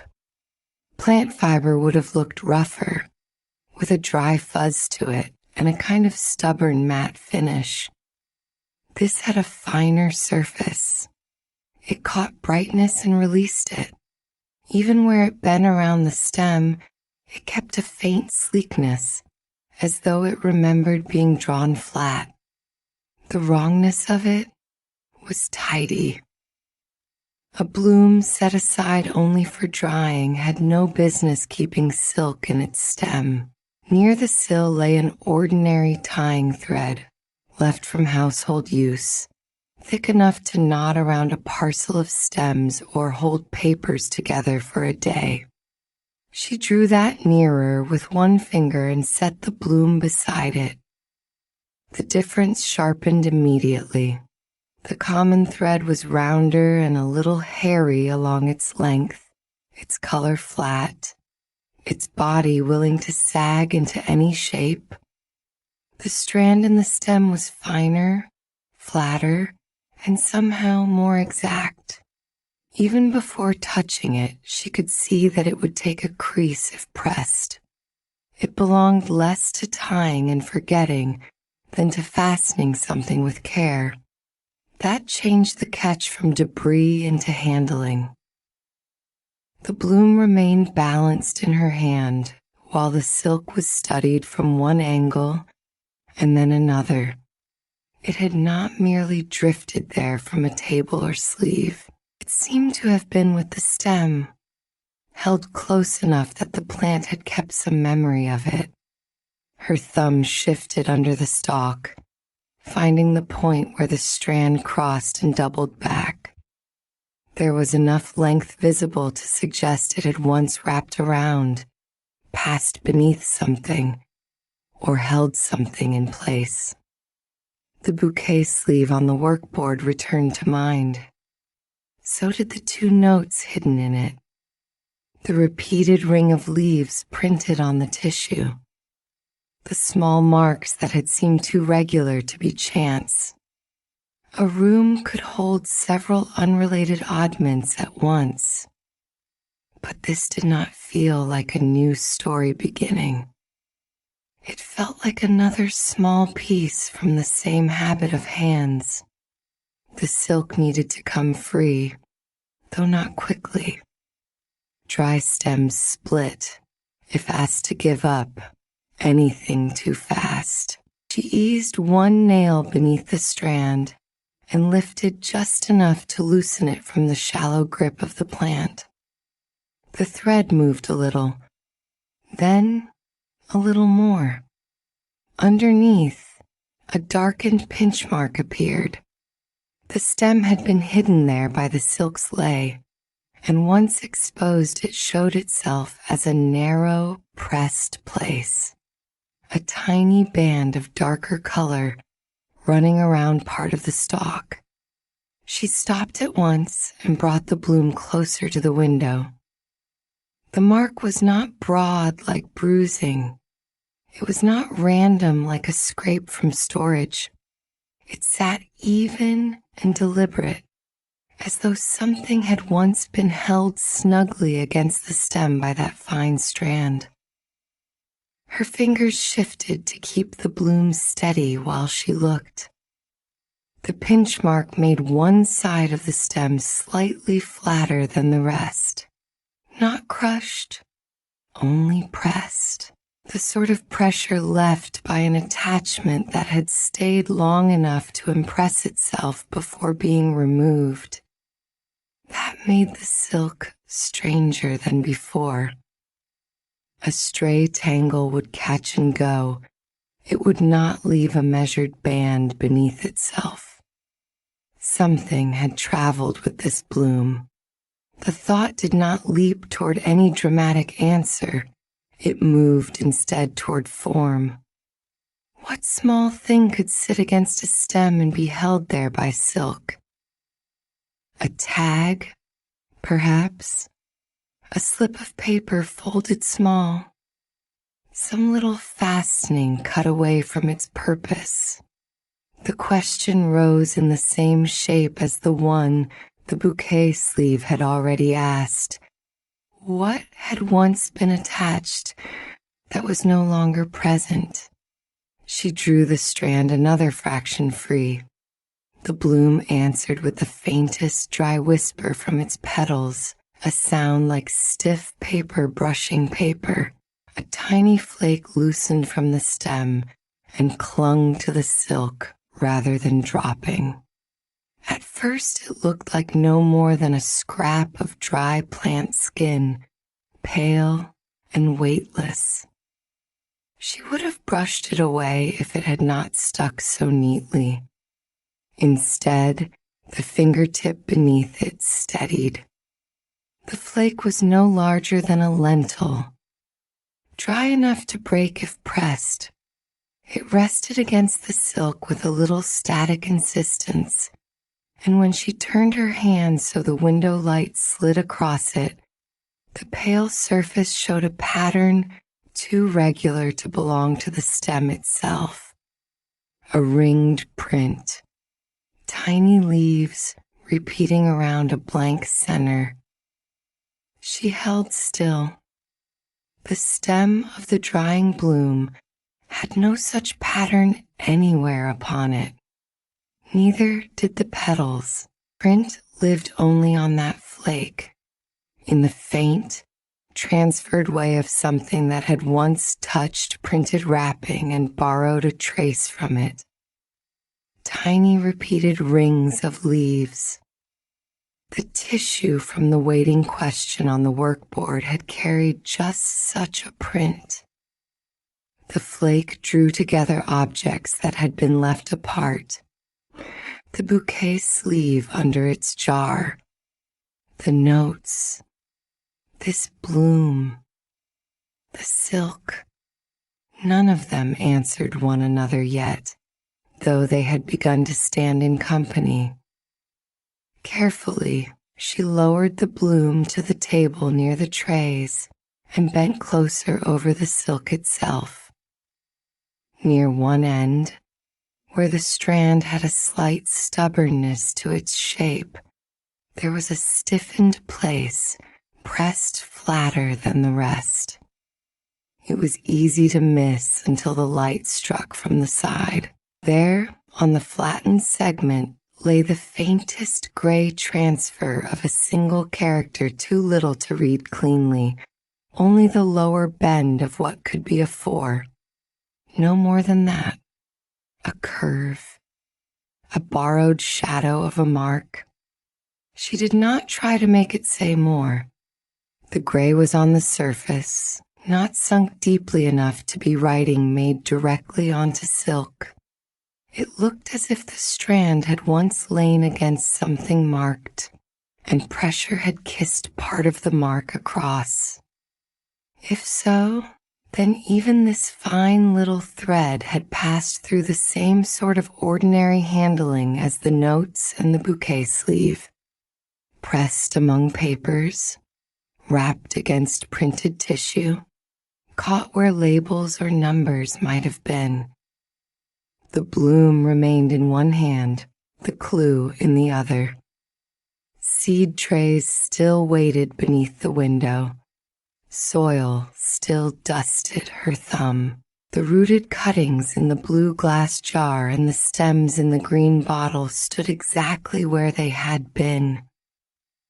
Yet the thing that mattered had become very small indeed. A soft sound at the doorway came before any knock, more the careful adjustment of something being carried than an arrival announced. The stack of library papers appeared first, held level in both hands. Mabel stepped in behind them and paused just far enough from the table to keep the pages clear of drifting soil. The cool of the evening still clung faintly to her sleeves, as though she had come straight along the outside air without stopping long enough to warm at all. "These were safer with me than under a flower pot," she said, and set the stack down on a clean patch of table with the edges neatly squared by habit before she let go. Only then did her attention move fully to the bloom in hand and the fine strand lying across the fingers. The visit had come naturally enough for returning what had been kept safe, but the settled shape of such a visit did not quite form. Her gaze narrowed a little on the silk, then on the bloom, then back again. "You've found another one," she said. "Only a thread," came the answer, though the words were already being revised by the evidence in plain sight. "A silk one." The ordinary tying thread was still nearby. She reached for it and held it steady between finger and thumb while the bloom was brought close beside it. In the last slant of daylight, the comparison needed no explanation at first. One strand looked made to tie a bundle and vanish into use.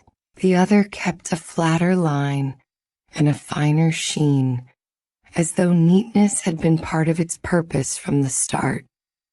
Mabel leaned in enough for the evening light to catch at the bridge of her nose and the top sheet of the papers.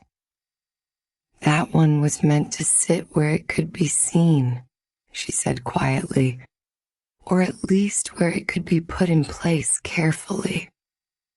The bloom changed hands. Together they looked at the place where the silk still crossed the stem and at the dark pinch mark newly uncovered beneath it. The ordinary thread remained stretched nearby as a humble witness, useful mostly because it was so plainly ordinary. It held something, Mara said. Something small, something gone. No one hurried to decide what. The stem was turned again. The flake with the ringed leaves print was shown and studied. Flattened place with the lower curve of the possible four was brought to the light, and then shaded by a hand, and then shown again, each angle yielding a little more certainty about what it was not. It was not merely plant matter. It was not a household thread. It was not likely to be a message tied there for discovery. The silk still needed to come free completely if it was to be understood. She settled the bloom against the table and drew the strand the rest of the way out with a slowness usually reserved for roots teased from cracked pots. Dry tension gave way a breath at a time. The petals answered with a whisper as the pressure released, and the stem flexed only enough to show where the silk had once lain. At last, the whole length rested in her fingers. It was longer than a stray snag had any right to be. One end was clean, cut or broken in a tidy finish. The other carried a slight roughening, as though it had been pulled through something or abraded against an edge before being left behind. That alone suggested use. This little piece had shape enough to imply a job. Held against the window light, the strand changed again. The translucence of silk allowed more than its surface to be read. Along the middle, close together, were 2-minute compressed points. They were easy to miss until the thread was stretched just taut enough between finger and thumb. Then they appeared as matched interruptions in the smoothness, tiny places where something had bitten through or pinned across. Both women saw them at nearly the same moment. "The sleeve," Mabel said. The word brought up the inner seam of the bouquet sleeve at once, with its paired punctures noticed earlier and left unresolved. The spacing was small there too, sharp, deliberate. Here, in the silk, the same kind of matched pressure had left its memory in miniature. She shifted the thread a fraction higher, then lower, to make sure the marks were truly there and not a trick of light. They remained, 2 compressed points, close enough to belong together, too regular to be random wear. If something passed through, Mara said, or was pinned over it, the others supplied. Something small enough to leave only that. The silk lowered. The stem returned to hand.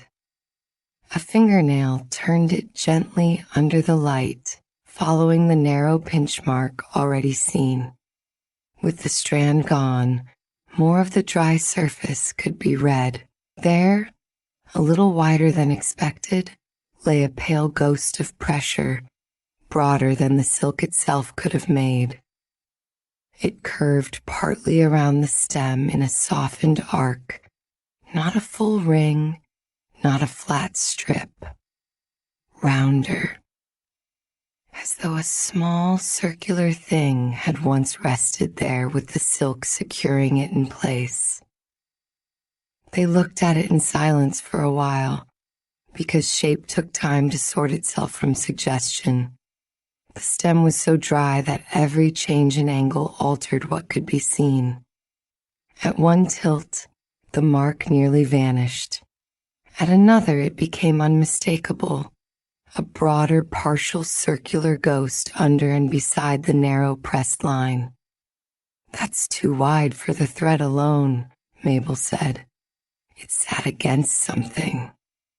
Round, perhaps. Partly round, at least. This was no simple tie around a stem.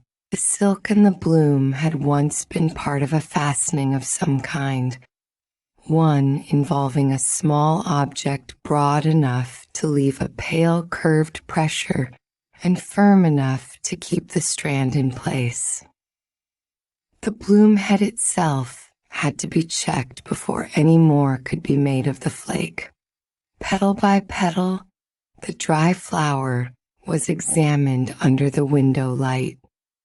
One petal was lifted, then another. The undersides were looked at, the folds near the center, the thin places where color had faded. If the ringed leaves print belonged to the bloom somehow, some echo of it ought to appear elsewhere. None did.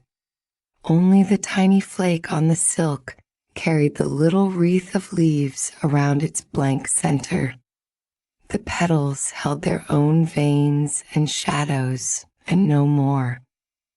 The stem held only the pressure marks and the usual plant texture. That left the print where it had first seemed to belong, as transferred wrapping trace, not part of the flower itself. Something printed had touched something attached, and one dry flake had kept the memory.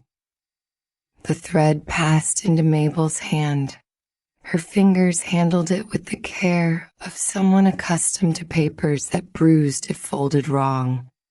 She angled the flattened segment with the gray mark toward the light, then away from it, then close enough to her face that the lower curve nearly disappeared in shadow. "This wasn't written on it," she said after a moment. "Look." The silk was held out again. Seen from her angle, the difference became plain. Ink laid directly would have sunk into the fibers, however faintly, following the thread's texture. This gray sat skimmed across the surface as if borrowed by pressure from another marked thing. The half-seen lower curve belonged less to a message than to transfer. It had the same sort of accidental borrowing as the reversed transferred word return from before, where contact had made a surface carry what was never meant for it. "So the mark traveled," Mara said. "Or the silk did, against something numbered, perhaps." The ordinary thread came back into use, this time not only for the eye, one strand in each hand. Both were drawn lightly over the pad of a thumb. The household thread dragged with a soft resistance, its matte fibers catching skin in the familiar practical way of common cord. The silk slipped more readily. Only at its flattened place did it hesitate, catching for a breath before sliding on. That practical difference did as much as the visual one had done. The fine strand seemed suited to passing beneath a small paper loop or seal, something that asked for a smooth thread and a neat lay. At the roughened end, another minute detail waited. While turning the strand between finger and nail, Mara noticed a tiny dark speck trapped among the frayed fibers there. It was hardly more than a dot, too little to identify, but once seen it called up another remembered speck, the tiny dark dot near the bottom crease from the bouquet sleeve. She held the silk closer. The speck did not brush away. It was worked in, caught where the end had worn rough. There too, she said. Mabel bent over it. Crossed another material then. Paper, perhaps. Or whatever sat against the stem. More than one surface, Mara said. Whatever had once been there had not belonged only to the bloom. It had touched silk, stem, and something else besides. It had left punctures in one place, a circular pressure in another, a transferred print on a flake, a borrowed curve of a number on the thread, and perhaps even a dark speck in the roughened end. The green glass bottle of gathered stems stood close at hand, and its quiet company now offered a useful comparison. One by one, several stems were lifted from it and checked, not for beauty but for handling practice. These were ordinary kept stems, saved from trimming or from blooms cut for the room. Their surfaces bore the marks of shears, of water, of drying in open air. None bore silk. None showed paired compression points. None carried a pressure ghost broad enough to suggest a small round attachment. The difference isolated the drying bloom at once. It was not simply another stem set aside from home tending. It had traveled with wrapping or with some parceling habit before coming here to dry. A quieter possibility took shape between them and stayed because it fitted the evidence without asking too much of it. If the bloom had been saved with an order or parcel rather than hidden for secrecy, then the silk may have held a tag, a slip, or a small round fastening now missing. Such a use belonged to work. It belonged to sorting and temporary keeping, and the practical ways people attached one thing to another so it would not be lost before its time.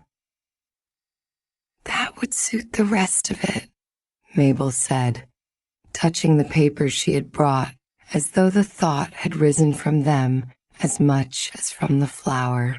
A piece meant to identify or keep company with the bloom for a while, saved because it was nearest, forgotten once the main work went on, rather than a note meant to stay hidden. Yes, though whose habit it was remains where it was. The stack of library papers was finally opened enough to justify its journey. She slipped a clean scrap from among them and held it ready while speaking, the motion so natural it seemed part of the same line of thought. In records, temporary ties are always turning up where they don't belong later. A slip tucked into the wrong ledger, a marker left in the wrapper after the page is shelved. Things used only for identification often get saved by accident because they were nearest the hand at the time. The idea gave the silk an ordinary life, not glamorous, not secret, only practical, yet practical things, once displaced, could be as telling as any hidden message. The bouquet sleeve and the two notes had already begun to suggest working materials moved out of place and then concealed together. This bloom, with its missing attachment, belonged more comfortably in that company than in any tale of signals tied in flowers. She laid the thread of silk across her palm and set the tiny flake with the ringed leaves print beside it. Seen that way, the balance of the matter shifted all at once. The drying bloom still had its place, but only as the point where something had been caught and preserved. The important thing had become the removable fastening path, linking bloom, sleeve, and notes. The traces of an attachment no longer present, but still legible in what it had touched. One question now yielded enough of an answer to stand on. The silk had almost certainly been used in ordinary handling rather than secret signaling. It had likely secured some small attached piece now gone. That left the newer question waiting in a tidier form.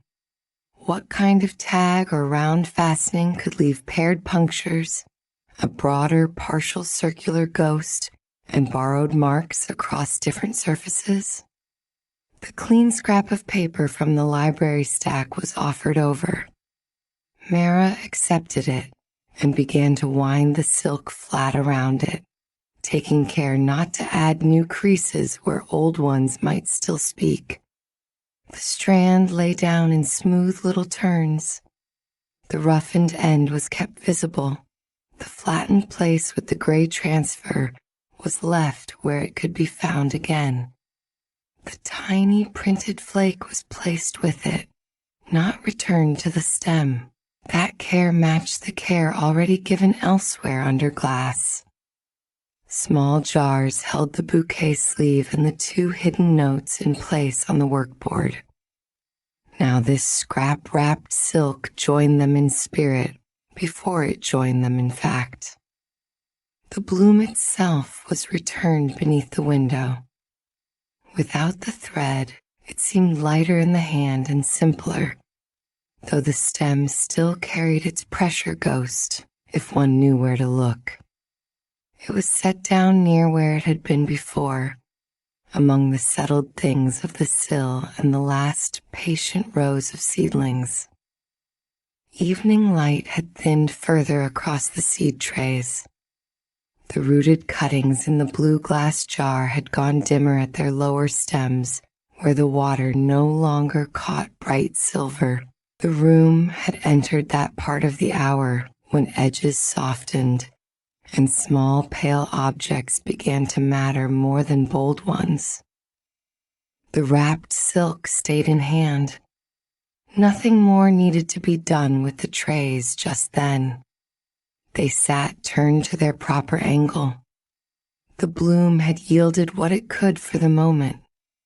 The papers Mabel had brought rested safely clear of soil. The next small action chose itself, without any hurry in it. The fine strand and its little printed flake would be taken to the workboard and laid beside the bouquet sleeve and the 2 hidden notes before any further orders were checked, before any other task claimed the table. She gathered the scrap more securely around the thread and lifted it as carefully as if it were a cutting with fresh roots. Beside her, Mabel drew the stack of library papers into a neater square and fell into step, leaving the seed trays settled beneath the window and the drying bloom back at rest, where it could keep its shape in peace. What had seemed caught in a stem had become portable now, small enough to carry, exact enough to compare, and worth far more in that form than where it had first been found. The object that mattered most was no bigger than a strand of silk. Chapter 5. The clean scrap of paper lay open where the last bit of work had paused, waiting exactly as it had been left. On it rested the loosened silk, its small wound carefully uncurled into a gentler line, and near the roughened end sat the tiny printed flake that had already demanded more care than its size seemed to deserve. Beside them, the bouquet sleeve held its own place in the little arrangement, and the 2 hidden notes remained nearby, close enough for comparison and far enough that no edge would drift across another by accident. A fingertip nudged the paper until its edge ran square with the table's grain. The silk was eased straighter in answer, aligned as though its length might confess something if it were only given a proper margin. Eyes moved between the strand and what was already remembered too clearly to need touching yet. The paired punctures on the drying bloom, the partial circular ghost upon it, the way those marks had suggested use rather than flourish. The printed flake was left where it was, though the hand hovered near it once, then withdrew, unwilling to risk a skittering turn across the paper. Nothing in the little spread was dramatic. It was all so small. A wound thread, a scrap, a sleeve that had once held stems, 2 notes hidden long enough to become a category of their own. Yet the work had reached that particular point where one object no longer wished to be considered alone. The silk seemed to pull the eye toward the kept things nearby, as if some answer had not been lost at all, only set down in another place and forgotten under tidier layers. The drawer opened with a softened wooden hush, the familiar sound of old runners in patient use. Inside, paper squares lay stacked with pressed petals between them, and saved ribbon ties rested in little loops and lengths where they had been tucked after one season or another. As the drawer came forward, some of the petals shifted under their covers with a dry whisper, and a ribbon end slid half an inch as though waking in place. Among those ordinary layers sat the wooden plant marker notched once near the base. It was simply there in a way that asked to be noticed. The eye reached it and stayed. Pressed petals belonged here. Paper squares belonged here. Saved ribbon ties certainly did. The marker did not have the same settled rightness. It looked as if it had entered the drawer by purpose and then been left among softer things until purpose had gone quiet enough to resemble storage. The silk was left on its paper while the hand moved toward the marker.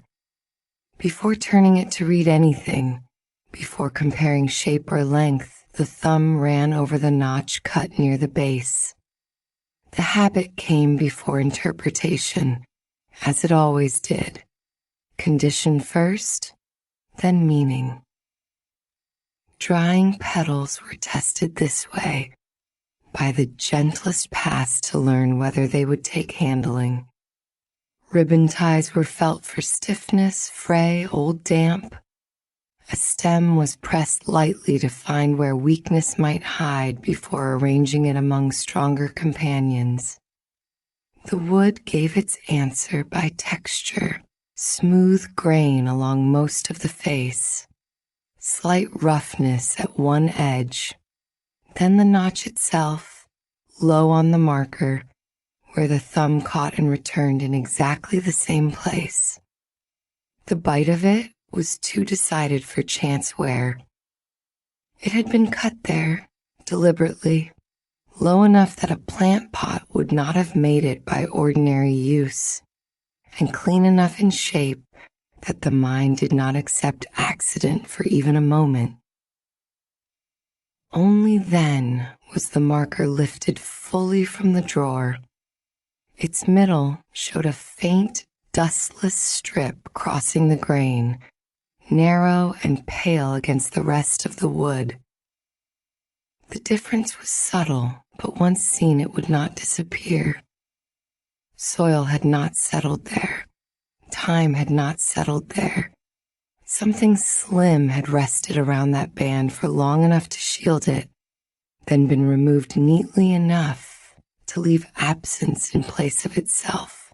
Most plant markers kept after use carried some remnant of their old work with them, A dark seam from soil, a blurred name, a thread still tied on, a stain where damp had risen and dried.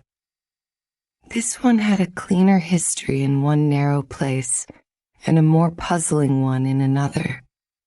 The thumb returned to the notch near the base. Again the small catch. The practical question arrived without any need for alarm. What was this doing among pressed petals, paper squares, and saved ribbon ties? If it had been set here because it had once held something attached, then the drawer was not merely storing a marker. It was keeping the remains of a fastening after the fastening itself had gone. The marker was turned slowly under the light.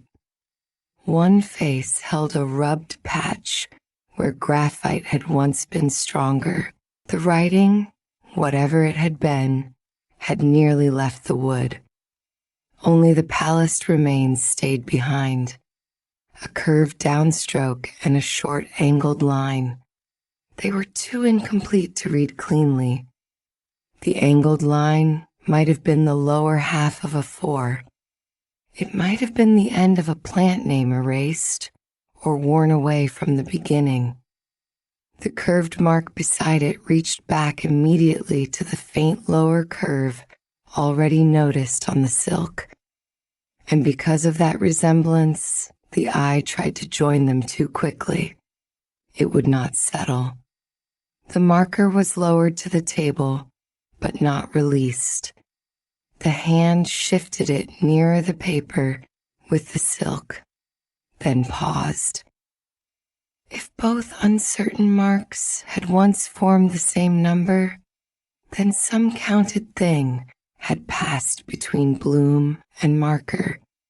A stem in a set, a bunch in a bundle, a pair kept together by habit, yet the evidence allowed as much room for a clipped plant name as for a number, and the wood offered no stronger answer when tipped toward the window or away from it. The ghost of graphite remained only a ghost. Attention slid back to the notch. Seen from above, it looked small. Seen close, with the edge turned toward the light, it deepened. Inside the cut, the darkening was wrong for ordinary soil. It sat packed into the grain more finely than dirt would, and with a dullness unlike the pale gray of pencil lead. The nail edged into it with care, no more than a teasing scrape, and from the notch came away a tiny dark speck. The hand stayed very still. On the paper nearby, at the roughened end of the silk, another tiny dark speck had already been found and kept distinct. This fresh one was no larger and no more willing to declare itself. It rested on the nail edge with the same stubborn smallness, dark enough to be seen, too slight to be named. The question changed shape there at the table. Whether the clues connected had occupied the earlier work. Now the matter leaned more narrowly toward what kind of fastening could leave the same residue in two unlike materials, one in wood grain, one in a frayed strand. The speck from the notch was not dropped with the first. It was eased onto a clear bit of paper apart from the silk, and only after that did the marker turn again in the fingers. A narrow pressure line ran around its middle where the dustless strip crossed the grain. Once the eye found it, the line could be traced nearly all the way around. Nearly. On one side, the ring broke in a small crescent gap, as though some round piece had pressed there and interrupted the band. If a tie had simply circled the marker by itself, the pressure would have been even. If a tag had dangled from it, the wood would not have kept so clear a little crescent where something sat against it. The shape suggested contact. A round thing held close to the wood, secured there long enough to leave a memory of itself. The marker no longer behaved like a simple garden label in the mind. It had changed roles while still lying in the same hand. A holder, a support, something practical, used to keep another thing attached and steady. Why a round fastening or tag would be secured to a wooden plant marker so carefully, and then removed with enough care to preserve these traces while taking the object itself away, remained unanswered. But the question had become more exact than before, and exact questions were often kinder companions than broad ones. The drawer stayed half open while the backs of the fingers shifted paper squares aside, making room without stirring dust toward the clean scrap. Pressed petals were nudged farther from the working edge. Ribbon ties were gathered into a neater little cluster. The silk and the tiny printed flake remained safely clear of the drawer's wood and any loosened grain. The attention moved by arrangement rather than by haste, checking what belonged with what before deciding too much about the marker. Above the drawer, sidelight passed through the blue glass jar of rooted cuttings and the green glass bottle with gathered stems. Their colors settled gently over the table and the open wood below, familiar household glass doing what it always did in a quiet room. They made a frame of ordinary keeping around this smaller puzzle. A marker among market things might have invited one kind of assumption. Here, among private stored petals and saved ties, it asked for another. Someone had placed it in a system of kept things. Someone had trusted that it belonged to memory, even if memory had not yet explained why. The wooden plant marker was laid beside the bouquet sleeve before it went anywhere near the hidden notes. Practical handling came first. The sleeve had held flowers for carrying. It knew something about stems, pressure, weight, and the ordinary marks of use. If the marker had also served some practical purpose, the sleeve might make a better first companion for it than any written clue. Its length suited the sleeve more than the notes did. The grain of the wood looked companionable beside the sleeve's handled surface, each object bearing use in a different language. The marker's dustless band and low notch stood out more plainly there. This was work about what had been tied, kept, and removed, meaning, if it was present, could wait until handling had been understood. The clean scrap of paper was lifted with the silk upon it and brought close to the marker. The strand was guided toward the notch cut near the base, though it was kept from touching. Even in that small suspended distance, the eye could see how naturally the silk would settle into the shallow bite if drawn tight. It did not spring toward some other place on the wood. It did not ask to sit higher or flatter. The notch received the line of it in a practical way, the way a groove receives what it was made to steady. That fit proved nothing. Plenty of strands could rest in plenty of cuts. Yet the rightness of the angle mattered. The bloom had suggested practical handling too, when its punctures and partial circular ghost were first considered. This brought the same sort of suggestion back in wood and silk together, without any need for flourish. The tiny printed flake was turned under the light with one fingertip, carefully enough that it merely pivoted on the paper. When its transferred ringed leaves print faced the marker, the eye moved from one circle memory to another, the partial circular ghost already known on the bloom, the pressure ring around the middle of the marker, the small crescent gap where something round had sat close. The flake itself did not answer them, but in that orientation it encouraged a steadier thought. These might not be separate accidents at all.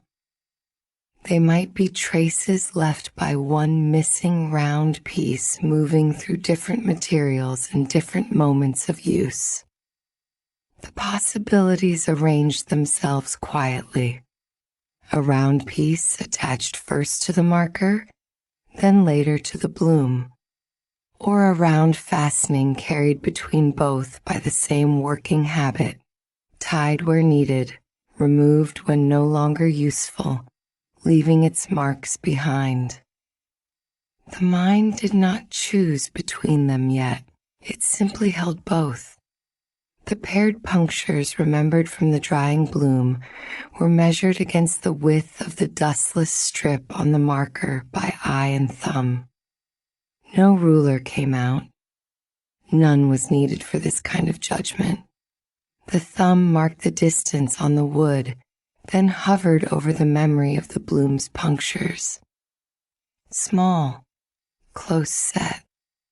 The spacing suggested something that sat flush against both wood and stem, something fixed in place instead of swinging free. A dangling ornament would have moved differently. A loose tie would have left a less exact companionship between puncture and band. Saved ribbon ties were lifted one by one from the drawer and handled with the same calm patience given to the silk. Some were soft from use, some crisp where old folds had set, some woven with a little body, and some nearly airy. Their colors had faded in different ways. Their edges had softened. None of them had the narrow severity of the silk strand on the paper. None would have bitten into the notch cut near the base. None would have packed that dark residue into the grain under tension. Set back in place, each ribbon quietly narrowed the field. Decorative tying belonged to another category of object entirely. The bouquet sleeve was angled toward the light so its own handling marks could be read beside the markers. Creases from carrying, pressure where stems had pressed outward, a slight polish where fingers had held it. Beside those plain signs of use, the marker's rubbed band and notch made a related kind of sense. The sleeve had held flowers for transport. The marker appeared to have held identifying matter close to a stem or bundle, with removal neat enough to preserve traces and erase certainty in equal measure. One corner of a hidden note was brought near the rubbed graphite patch on the marker, though never over it. The comparison was not for exact letters. It was for pressure, for scale, for the small practical hand that leaves itself in line and hesitation. The lower curve that could be a 4 refused certainty on the note and on the wood alike. Yet the refusal itself offered something useful. In both places, the marks belonged to writing done for use, not display. Small, economical, meant to be read and acted upon, then interrupted, erased, or partly lost. That repeated incompleteness leaned toward record keeping that had been broken off, rather than anything made merely to charm the eye. The marker was lifted again, and the roughness at the notch was tested against the roughened end of the silk by touch alone. Wood against paper, paper against strand. The fingers moved between them slowly enough to keep each texture separate in the mind. The notch did not feel sliced clean and smooth. The silk did not feel neatly cut at its worn end. Both carried abrasion. Tension had worked at them. Whatever had been attached there had not simply been clipped away in one decisive moment. It had strained, shifted, perhaps rubbed under use, and only after that been removed. Pressed petals were eased farther back from the edge of the drawer. Any loose dust from them might confuse what was already too tiny for carelessness. The dark speck from the silk remained on its paper. The dark speck from the notch remained on another. Their separation became part of the work itself. If a later comparison was to mean anything, these little remains could not be allowed to mingle under one broad assumption. Viewed from the side, the notch changed the marker yet again. Flat on the table, it still resembled a label. In profile, with the low cut visible against the room's light, its ordinary purpose thinned. The placement made little sense for identifying a potted cutting. A name marker wanted its writing visible and its structure simple. This notch sat low enough to anchor a tie without letting it slide upward. The object's role shifted more firmly in the mind, from label to holder. The blue glass jar of rooted cuttings offered an immediate test. There was no need to disturb any living stem. The marker was simply held near the jar, in the sort of position it might occupy if it were doing ordinary homework. The awkwardness appeared at once. Set as a simple naming marker among rooted cuttings, the notch had no useful relationship to the jar or to the stems rising in water. It sat too low for convenience, too purposive, in the wrong place. Even imagined in a pot, the cut near the base would invite snagging and serve no clear naming need.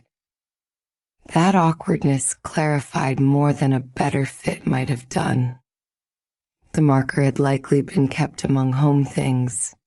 The drawer itself said as much. Yet the notch was not made because the marker was serving its usual home purpose at the time. It had been adapted, used for another task, then saved anyway.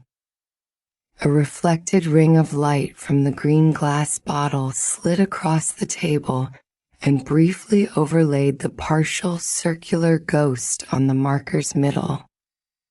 The passing image made the missing round piece easier to imagine in scale, something small enough to sit close, broad enough to interrupt the pressure line with a crescent gap, solid enough to leave itself behind as shape after removal. The likely answer settled a little farther into place. Some small round fastening or tag once secured for handling and identification. Practical. Repeated. Meant to stay put. The clean scrap of paper was folded once more around the silk and the tiny printed flake, making a careful little packet that protected both without claiming too much too soon. It was set apart from the wooden plant marker rather than bundled with it. The separation mattered. They belonged to the same line of inquiry. They did not yet share a proven object history. The marker remained on the table with the bouquet sleeve and the hidden notes, and the work turned inward for a while, becoming less about discovering a new clue than about pressing the known clues against one another until they either held or slipped. The rubbed graphite patch drew the eye back again. Under a slightly different angle of light, the pale remains of the mark seemed to retreat rather than advance. The curved downstroke stayed visible longest, a soft remnant caught in the grain. The short angled line came and went depending on how the wood was tipped. A thumb rested just below the patch, not touching it, and the hidden note was lifted once more for comparison. The note's writing carried the same economy of motion, small, practical strokes. No extra loops, no decorative insistence. Yet that did not make them the same hand. It merely kept the possibility open.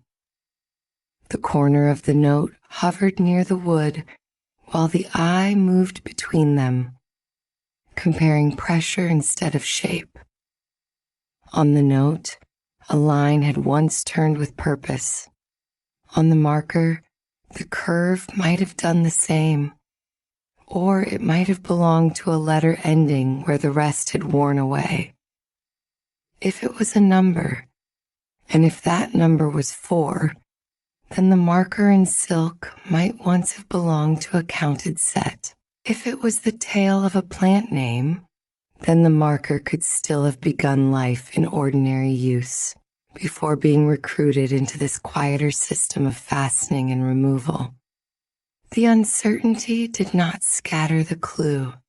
It narrowed the sort of certainty worth wanting. The exact character mattered less than the nature of the writing itself. Small, useful, and then interrupted. The marker was lowered, and the notch examined again in relation to the dark speck resting on its own paper. The eye could not do much with the speck by itself. It was too little. Yet the memory of lifting it free from packed grain altered the notch's meaning. Something had pulled there long enough to leave residue under pressure. The silk's roughened end had held a similar remnant. A soft decorative ribbon would not do this. A loose paper tie would not do it either. The fastening, whatever form it took, had worked under tension. It had resisted easy release. The silk packet was brought near again, and the folded paper opened just enough to reveal the strand and the printed flake. The roughened end of the silk was touched through the paper, then the notch of the marker was touched directly. Abrasion answered abrasion. The materials were different enough that the comparison could not become exact. Yet their shared history of strain seemed harder to ignore each time the fingers returned to them. The bouquet sleeve joined the work once more. Its edge was angled beside the marker's middle band, and the hand traced old pressure marks on one, then the other. The sleeve's use had been broad, carrying a bundle of stems. The marker's use had been precise, holding one smaller thing close. The two belonged to the same practical world. They did not belong to the same scale of gesture. One object gathered, the other identified, secured, or tracked. The hidden notes lay close by, their presence changing the table without needing to be touched constantly. Writing had already entered this puzzle. So had flowers. So had a bloom bearing punctures and a circular ghost. The marker now joined them with its own low notch, rubbed band, and faint graphite remains. The repeated signs were beginning to resemble habit more than coincidence, perhaps a person's way of keeping order among fragile things. The blue glass jar and green glass bottle stayed where they were, catching and passing the light in the background of the work. Their stillness gave scale to the smaller motions at the table. Lift, turn, compare, set down, return. The room did not need to change for the investigation to deepen. Only the relations among the objects changed, and with them the shape of the questions. The marker was held near the blue glass jar once again, this time from a lower angle, as if one might try to anchor something at the notch while the marker stood in ordinary use. The imagined arrangement remained awkward. A tie secured there would sit too low to help with naming a rooted cutting. It would be in the way more often than of use. Shifted toward a bundle of stems, though, the same low anchoring point made practical sense. A tie would stay from sliding. A small round piece would sit flush against the wood. The marker could hold identifying matter close to a gathered, rather than a single planted thing. Thought settled in the same plain manner as the marker had settled into the hand. The object had likely passed through more than one use. It may once have been a plant marker. The notch, however, belonged to another phase of its life. The tiny printed flake was turned once more, and this time the transferred ringed leaves print was considered less as image than as evidence of contact. It had adhered to silk. It had survived separation. The circular traces on bloom and marker suggested a round piece moving among materials. If some small tag or fastening had once borne that print, or pressed against something that did, then its path had touched several objects now spread before the eye. The exact order remained uncertain, yet the movement among them seemed increasingly likely to have been guided by one working habit. A hand paused over the hidden notes without lifting them. There was no need to read them again in full. Their role here was comparative. The practical hand that had written them, the incompleteness they shared with the graphite remains, the sense of use interrupted, those qualities linked them to the marker more persuasively than any single half-visible character could have done.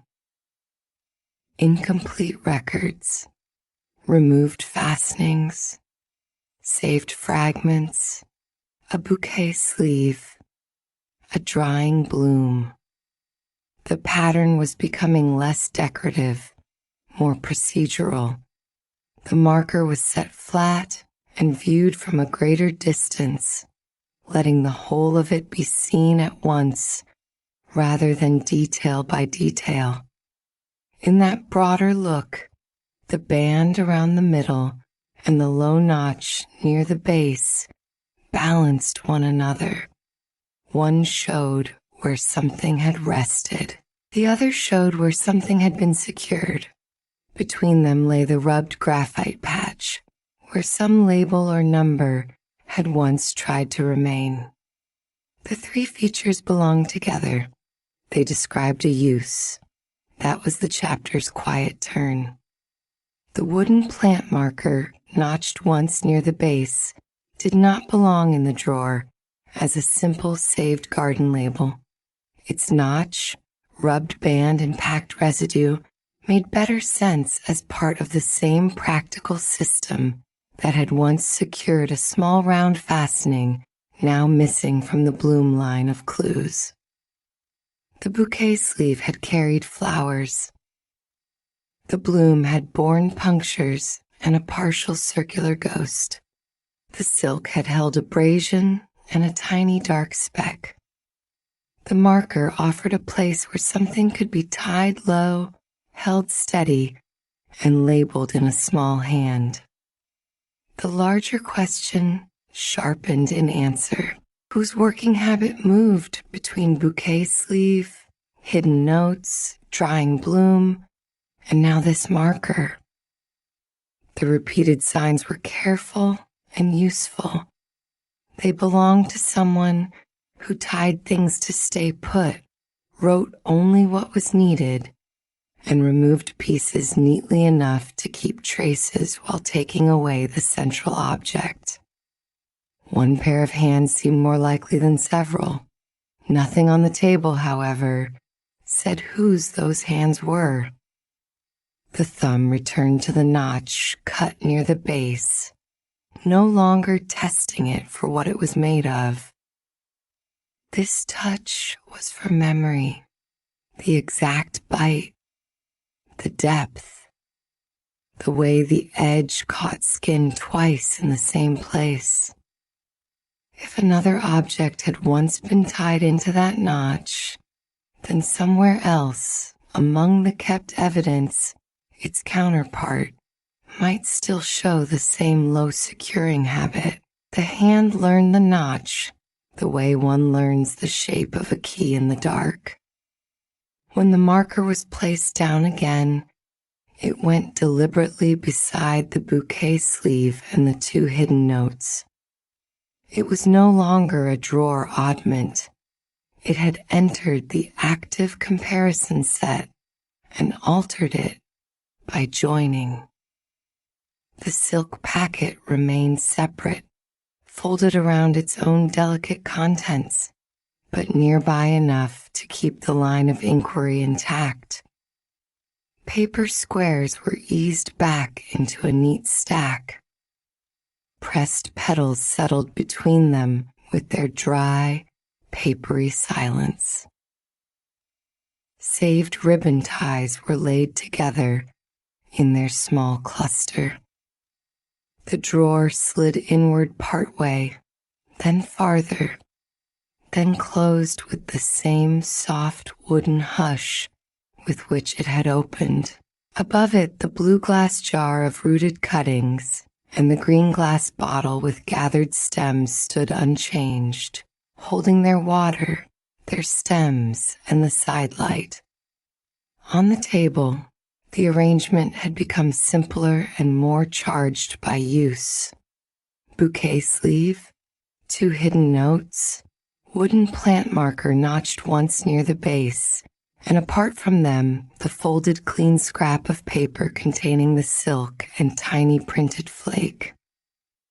The immediate work had been done. The marker had been tested and claimed as relevant. The room offered no new object and asked for none. What mattered now was no longer who might admire flowers. It was who would recognize practical fastening and repeated handling at a glance. The hand rested for a moment near the marker without touching it, as if the wood might shift under attention alone and reveal one more trace. It did not. The notch kept its small shadow. The rubbed band held its pale ring. The graphite patch gave no clearer letter than before.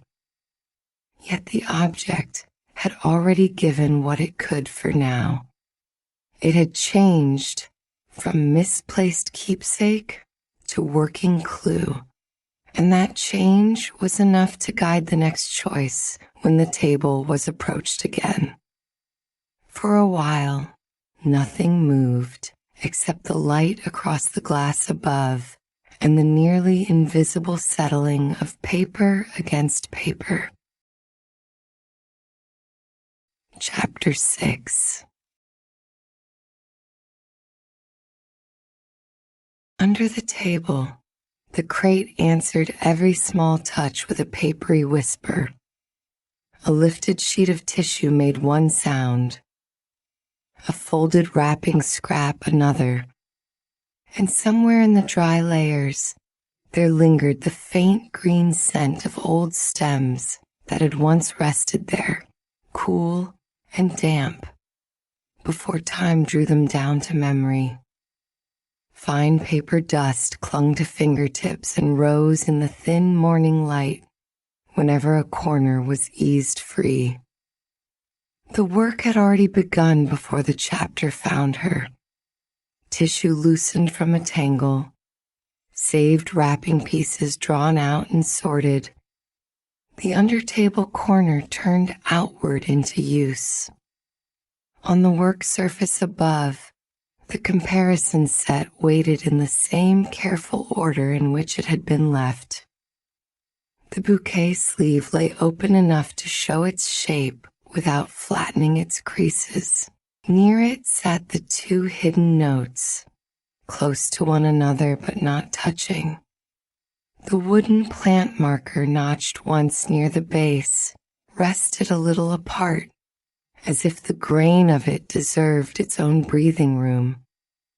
Farther off, still within easy reach, the folded, clean scrap of paper containing the silk and tiny printed flake remained closed around its small contents, separate by intention. Ordinary shop habits held the morning together.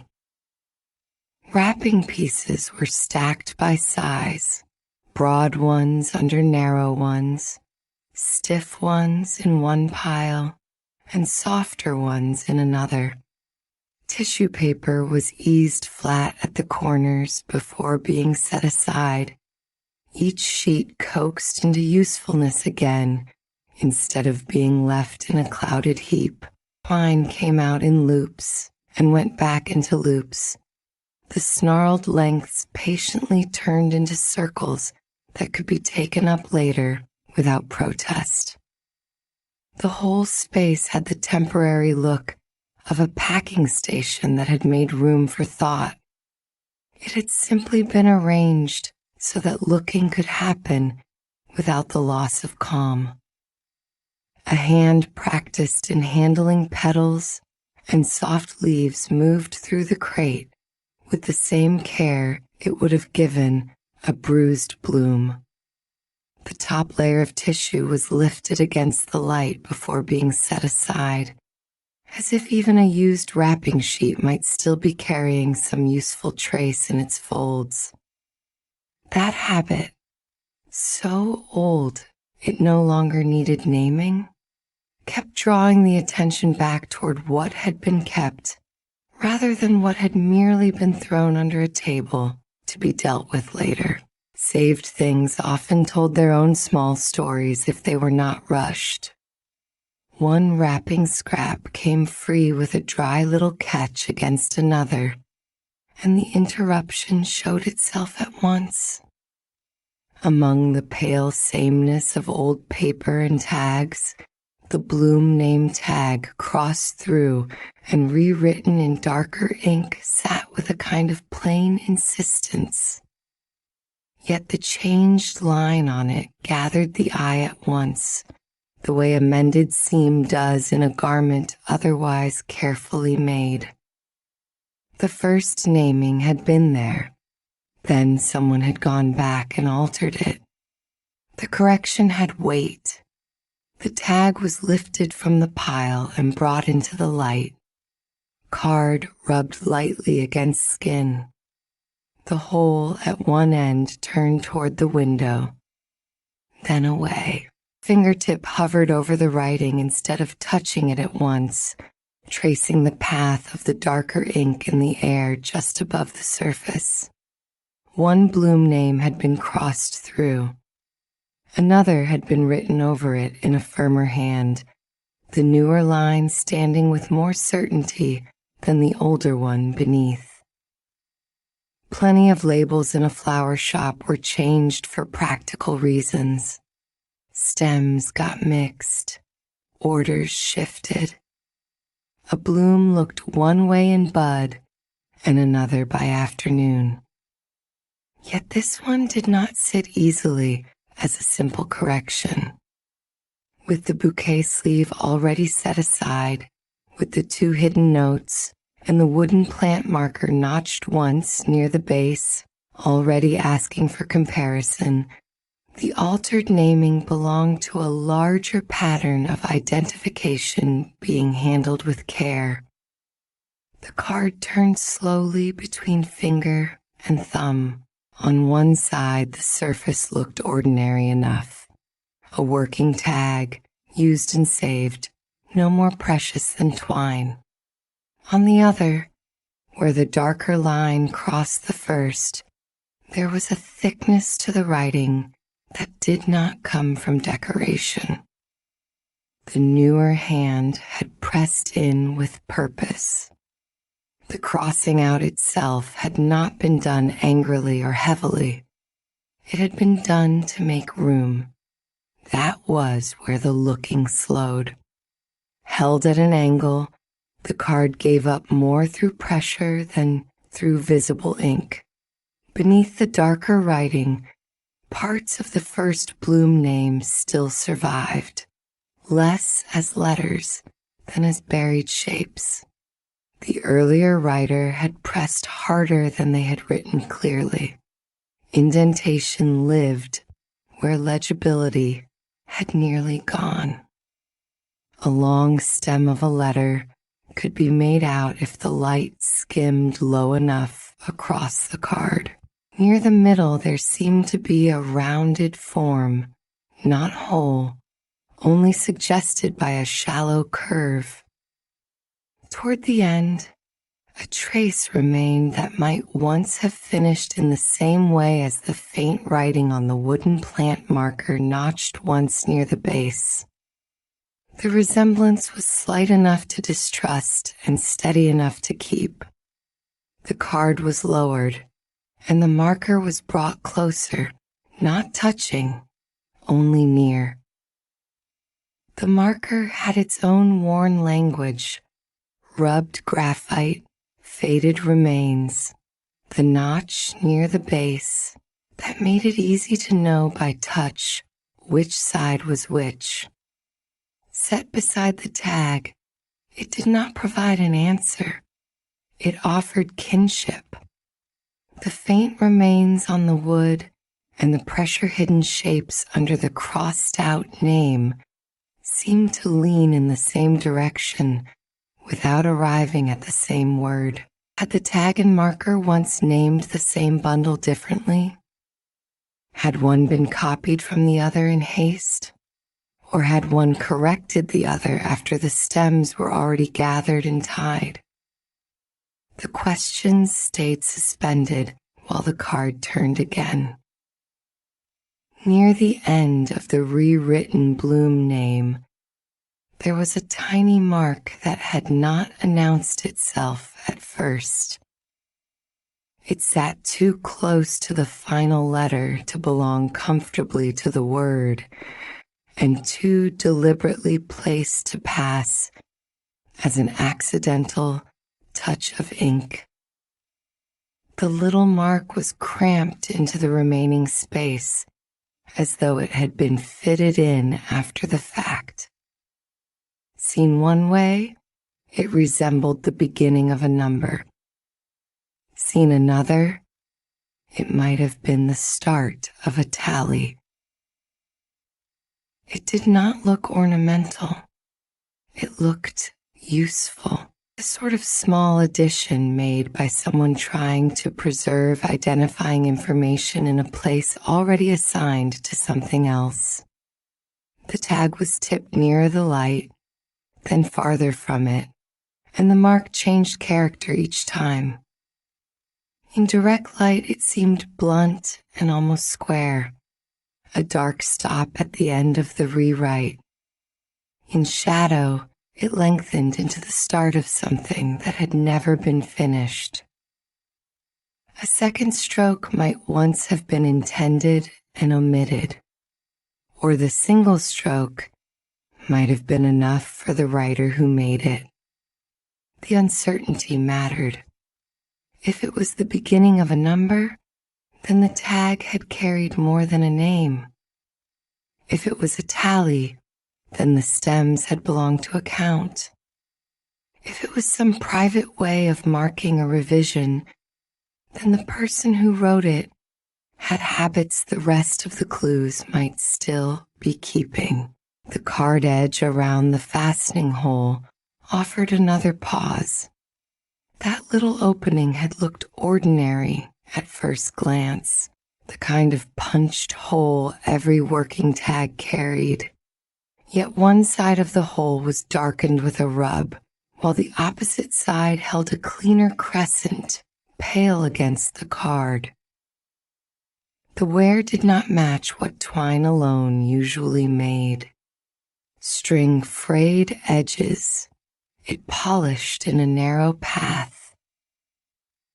This was something else, a small turning or pressing against the card, one side rubbed, one side protected. The thumb shifted to feel the edge. Roughness on one arc, smoother card on the other. A tiny history sat there. Memory drew the wooden plant marker notched once near the base back into the line of sight. Around its middle there had been a dustless band with a small crescent gap, a place where something had once rested against the wood long enough to keep that section cleaner than the grain around it. The shape now echoed the tag's fastening wear so closely that the two objects seemed suddenly less separate. If something had sat against the marker's middle and also turned or pressed at this tag hole, then both pieces had belonged to a common working arrangement. Not proof. Not yet. Only a small repeated geometry beginning to gather itself. The tag was set down on a smooth wrapping piece and looked at from a little distance, the way one steps back from an arrangement to see whether a bloom is leaning too far to one side. Up close, the card had offered pressure, rub, and cramped ink. From farther back, what showed most clearly was revision. A name had been replaced. Something tiny had been added near the end. The fastening point had been used by more than string. In the company of the bouquet sleeve, the two hidden notes, and the wooden plant marker notched once near the base, the altered tag no longer seemed like a stray scrap saved by accident. It had work in it. Paper shifted in the crate below as more room was cleared. Tissue was moved to one side. Twine was gathered and set in loops. Wrapping scraps were spread over the floorboards and lower shelf in broader little fields of pale paper so the eye could move without interruption. The changed tag was brought into the center of that widening space. The under-table corner, once only a place where saved things waited their turn, had become a deliberate examining place through nothing more dramatic than making enough order for comparison. The morning post arrived while that order was still being made. It came with the dry, papery scent of the street on it, a smell of outside air caught in envelopes and folded notices. Edith carried the bundle in both hands, held close enough to keep it from slipping, and set it aside before crouching near the crate. The movement brought her level with the spread wrapping pieces and the low work of sorting. Her first glance did not go to the flowers or even to the bouquet sleeve. It found the overwritten line on the bloom name tag at once, an orderly eye catching altered wording before color or shape had a chance to speak. "One's been changed," she said, not reaching yet. The card was nudged a little nearer. "It has," Mara answered, "and in company." Edith leaned in on the balls of her feet, one hand resting lightly against the table leg for balance. The Morning Post remained where she had left it, a tidy stack waiting without complaint. Her attention stayed on the tag. "Cross through after it mattered," she said. "You can tell." No one hurried to explain. The clues had already learned that they gave more when left room. The Bloom name tag was lifted again, this time with another pair of eyes beside it. The darker rewrite caught the light in a settled way. The ink sunk into the card rather than sitting freshly on top. Edith did not ask to see the hidden notes first, or the marker. She watched the line itself, the crossing out, the pressure of the replacement. Beside her, the crates still gave off the dry rustle of shifted tissue and the faint green breath trapped in old folds. A smoother wrapping piece was spread flat over the nearest clear stretch of floorboard, making a cleaner place to work. Tissue paper was stacked into one soft pile, twine into another, and the saved wrapping pieces that remained were turned into layers and mats, each one serving as a pale stage for whatever clue needed to be seen against it. The Bloom name tag crossed through and rewritten in darker ink was moved into the center. Around it, the bouquet sleeve, the two hidden notes, and the wooden plant marker notched once near the base formed a loose ring of reference rather than a crowded cluster. The folded clean scrap of paper containing the silk and tiny printed flake stayed separate, still folded, but near enough that it could be reached without breaking the order. Held beside the bouquet sleeve, the tag began to say something new. The sleeve carried its own signs of handled identification, places where writing or marking had been revised rather than first made. Side by side, the darker ink on the tag had the same settled density. It looked practical, the sort of rewrite made by someone used to changing labels after arranging stems, when names had to keep up with the work already in hand. The evidence of the materials came before any guess at motive. Condition first, then intent. A hand accustomed to shop habits could alter a label without making a performance of it. "The newer line belongs to work," Mara said quietly, still studying where the ink sat in the fibers. "Not to a message." Edith gave a small nod. "It uses the space like work." That thought brought the two hidden notes nearer. They were not laid atop the tag. Each clue kept its own surface clear. Instead, they were placed close enough for the eye to travel from one hand to another. Edith bent over them, not to compare the words themselves, but the spacing habits in the writing. She looked where letters, crowded margins, where a line shortened to fit, where a writer trusted smallness instead of flourish. The rewritten Bloom name on the tag crowded the edge in that same economical way. Whoever wrote it had fitted information into little places before. It resembled parcel or plant labeling more than letter writing.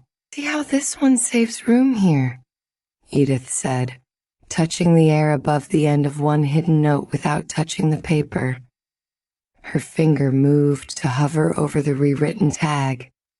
"And this does the same. It isn't trying to look pretty. It's trying to fit." Mara looked from note to tag and back again. The resemblance did not claim identity. Plenty of careful hands learned to write small, yet the habit itself mattered. Someone used to small surfaces, she said. Someone who expects a label to carry enough and no more. The two hidden notes were eased back a little, still near, still available to the eye.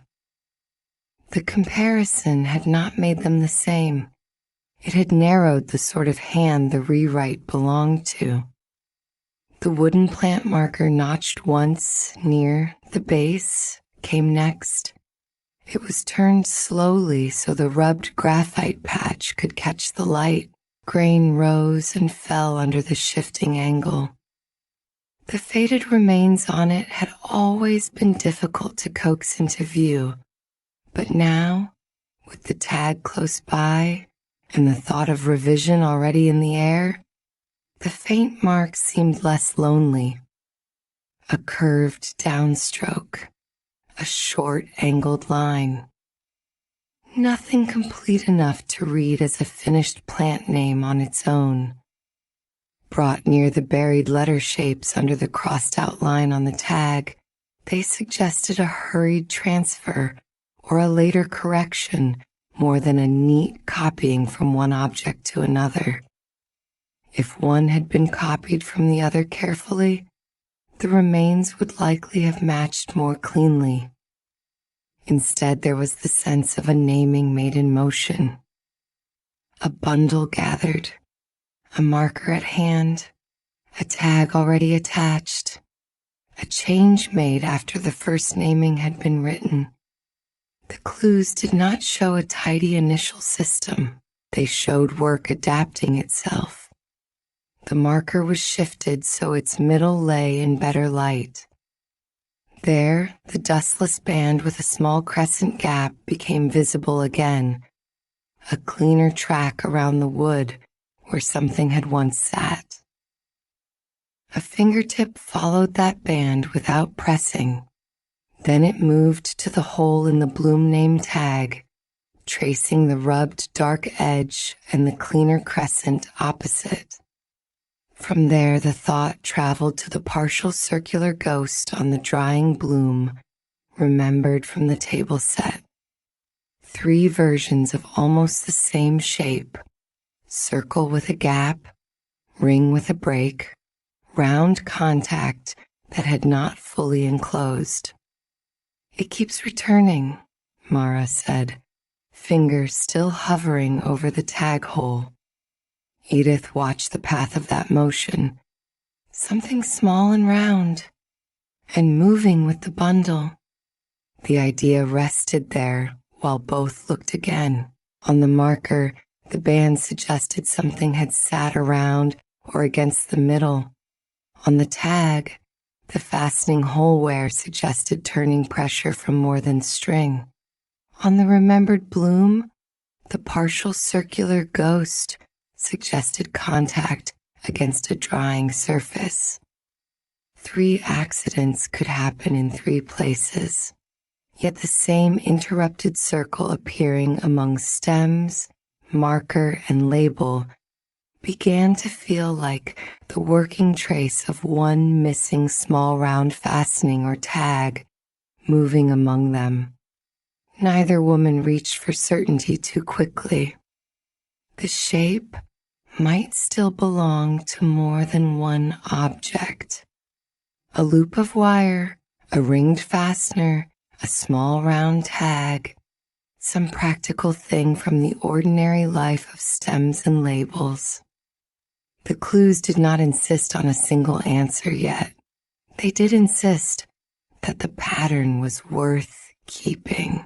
Edith, practical as ever, reached into the crate for a loop of twine. It came up with a little spring, still holding the memory of how it had been wound. She slipped the loop around 2 fingers and let a spare tag from the wrapping pieces hang from it by its hole. Then she lifted and turned her hand so the tag twisted, rode up, and shifted on the loop without ever being fully removed. Like this, she said, if it stayed with a bundle? The tag spun once and settled crooked, the hole pulled against the twine at one side. A card attached in that way could easily rub darker on one edge than another. It could turn while stems were handled. It could be steadied with one hand and rewritten with the other while still fastened in place. And if the stems were already tied, Mara said, following the movement, it needn't come off at all. Edith let the spare tag ride up higher, then lowered it. You'd keep the identifying matter close to the stems, change it where it hangs, put it back against the bundle when you're done. The demonstration did not answer whose hands had done such a thing. It did not tell whether the missing small round piece had been part of the same fastening or a separate attachment. Still, it gave the altered bloom name tag a believable working habit. The rewrite no longer needed to be imagined at a desk or on an empty counter. It could have happened in place, among stems, while the bundle remained assembled. The actual tag was taken up again. This time the darker stroke was traced more slowly, attention moving not to the shape of the letters but to the pressure behind them. The beginning of the rewritten name pressed hardest into the card. The first letter and the crossing strokes near it bit down with greater insistence. By the end, the pressure eased. The line remained legible throughout, but the hand had relaxed as it went. That pattern suggested its own plain conclusion. The writer had cared most about replacing the first identification clearly enough to be read at a glance. The opening mattered because that was where the eye would catch the name. The rest only had to follow. There had been no strong effort to disguise that a change was made. The cross-through lines still showed. The newer one simply had to take precedence. Whoever did it wanted the new reading seen quickly, Mara said. Edith considered the beginning of the line. Enough to read the bundle right when you reached for it. A saved wrapping piece with a smoother surface was slid beneath the tag so the card lay flatter. The difference was slight, but enough.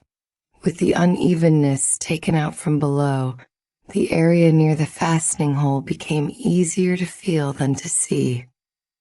A fingertip moved over it once, then back again, letting the skin read what the eye nearly missed. There it was, a shallow indentation near the hole, regular in shape, too even for stem pressure and too slight for a seal. It had not cut deeply into the card. It had only rested there long enough to leave contact. The finger paused over that little depression. The card was angled. Light failed to catch it. Touch found it again at once. There, Edith said softly, hearing the pause more than seeing the mark. It's rounder than the wear, Mara replied, and shallower. Something sat there. Indentation reinforced what the repeated crescent pattern had already suggested. A small round piece had likely rested against the tag near the fastening point. Not forever, not with enough force to bite, long enough to mark the card and go on.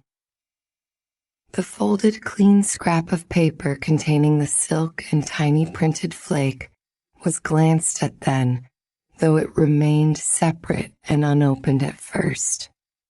Its place in the line of evidence had been earned already by other details. Here it served a quieter purpose. When the fold was carefully eased just enough to remember the scale of what it held, The tiny printed flake offered a measure for how small identifying matter in this bundle might have been. Nothing was forced into a match. The flake was only itself. Yet its size kept the imagination from wandering too large. Things that attach, rub, print, and travel with arranged stems are often smaller than one expects until they are laid beside a fingertip. The scrap was folded back and returned to its separate place. Around them, the under-table corner had changed use so thoroughly that the old function of the crate as simple storage had nearly disappeared. Tissue paper stood stacked to one side in pale, flattened layers. Twine sat in neat loops to another. Saved wrapping pieces had become clean grounds for comparing clues. Each sheet pressed into service by the same habits that usually prepared bouquets for leaving. The center belonged now to the bloom name tag crossed through and rewritten in darker ink. It had claimed that place without fuss, simply by proving it could speak to the others. The two hidden notes were brought near once more, this time less for handwriting and more for the company they kept with the revised tag. One note carried its own hiddenness by placement, the other by discovery. The bouquet sleeve had already shown signs of identifying matter, managed and revised. The wooden plant marker, notched once near the base, had held faded naming and the dustless band with a small crescent gap. The altered tag belonged among them all. The practical understanding grew by increments rather than leaps. None of these pieces looked like idle scraps now. They looked like parts of one working system, each keeping close to stems, names, and the small adjustments that happen when arrangements are assembled under ordinary hands. Edith sat back a little from her crouch and reached for the Morning Post, only to move it farther from the active space. The bundle made a dry, tidy sound as it shifted. Rewritten labels often tell more truth about a task than clean ones do, she said. The clean ones show what was intended. The altered ones show where work had to change. The lines settled among the clues and remained there, useful. Mara looked again at the crossed-through name beneath the darker one. The earlier writing had mattered enough to be made. The later writing had mattered enough to replace it. Between them lay a moment in the life of the bundle. Stems already gathered, identification kept close, revision made in use. The tag did not reveal the exact bloom names fully. It did not identify the hand beyond habit. It did not produce the missing small round fastening or tag that had left its interrupted circles behind. Yet it had found its role. The card was set down on the fresh wrapping piece at the center of the arrangement. Beside it, the bouquet sleeve lay in quiet attendance. The two hidden notes kept their slight distance. The wooden plant marker notched once near the base rested where its grain could still catch the light if needed. The folded clean scrap of paper containing the silk and tiny printed flake remained separate but nearby, preserving the distinctions the morning's work had made rather than blurring them together. Nothing more needed forcing. The practical understanding reached between them was modest and firm. The Bloom name tag crossed through and rewritten in darker ink had not been an idle scrap saved at random. Belonged to the same working system as the bouquet sleeve.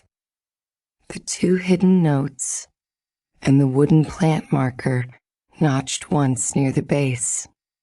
Someone accustomed to keeping identifying matter close to stems had revised names in use, likely while a bundle was already assembled. That much the objects could support. What remained unsettled was allowed to remain unsettled. Whose habit it had been stayed open.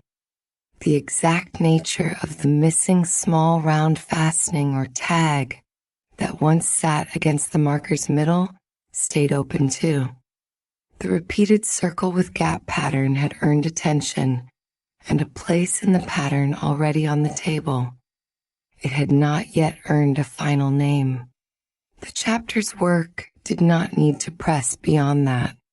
A fresh, saved wrapping piece was laid down as a cleaner base than the first, its surface smooth and pale. The Bloom name tag was transferred onto it, with both hands steadying the card so the edges would not catch. Beside it were placed the bouquet sleeve, the two hidden notes, and the wooden plant marker notched once near the base, each squared lightly into position so nothing overlapped by accident. The folded clean scrap of paper containing the silk and tiny printed flake remained separate, still nearby, still closed around what it held. Twine was rewound while they spoke no more than necessary. The loops gathered obediently, one after another, and returned to the crate in a small, neat coil. Loosened tissue paper was tucked back in above them, corners aligned enough that the next search would not begin in disorder. The undertable space regained some of its everyday shape, yet the changed use of it remained visible, less a rummaging place now, more a quiet corner where saved things can speak if handled gently enough. Edith rose with the Morning Post in hand at last, the bundle once more gathered against her palm. Before stepping away, she gave the arranged clues one more look, the practical sort that checks whether all is where it should be. "Keep the altered one central," she said. "It shows where the work bent."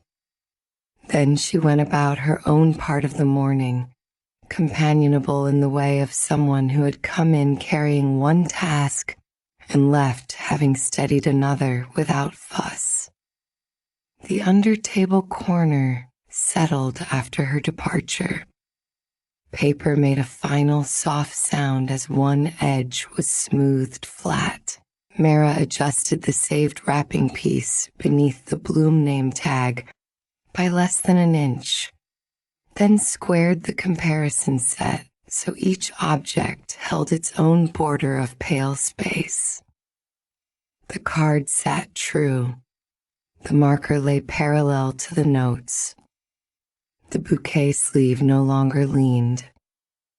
Nearby, the separate folded scrap remained untouched. Paper rested.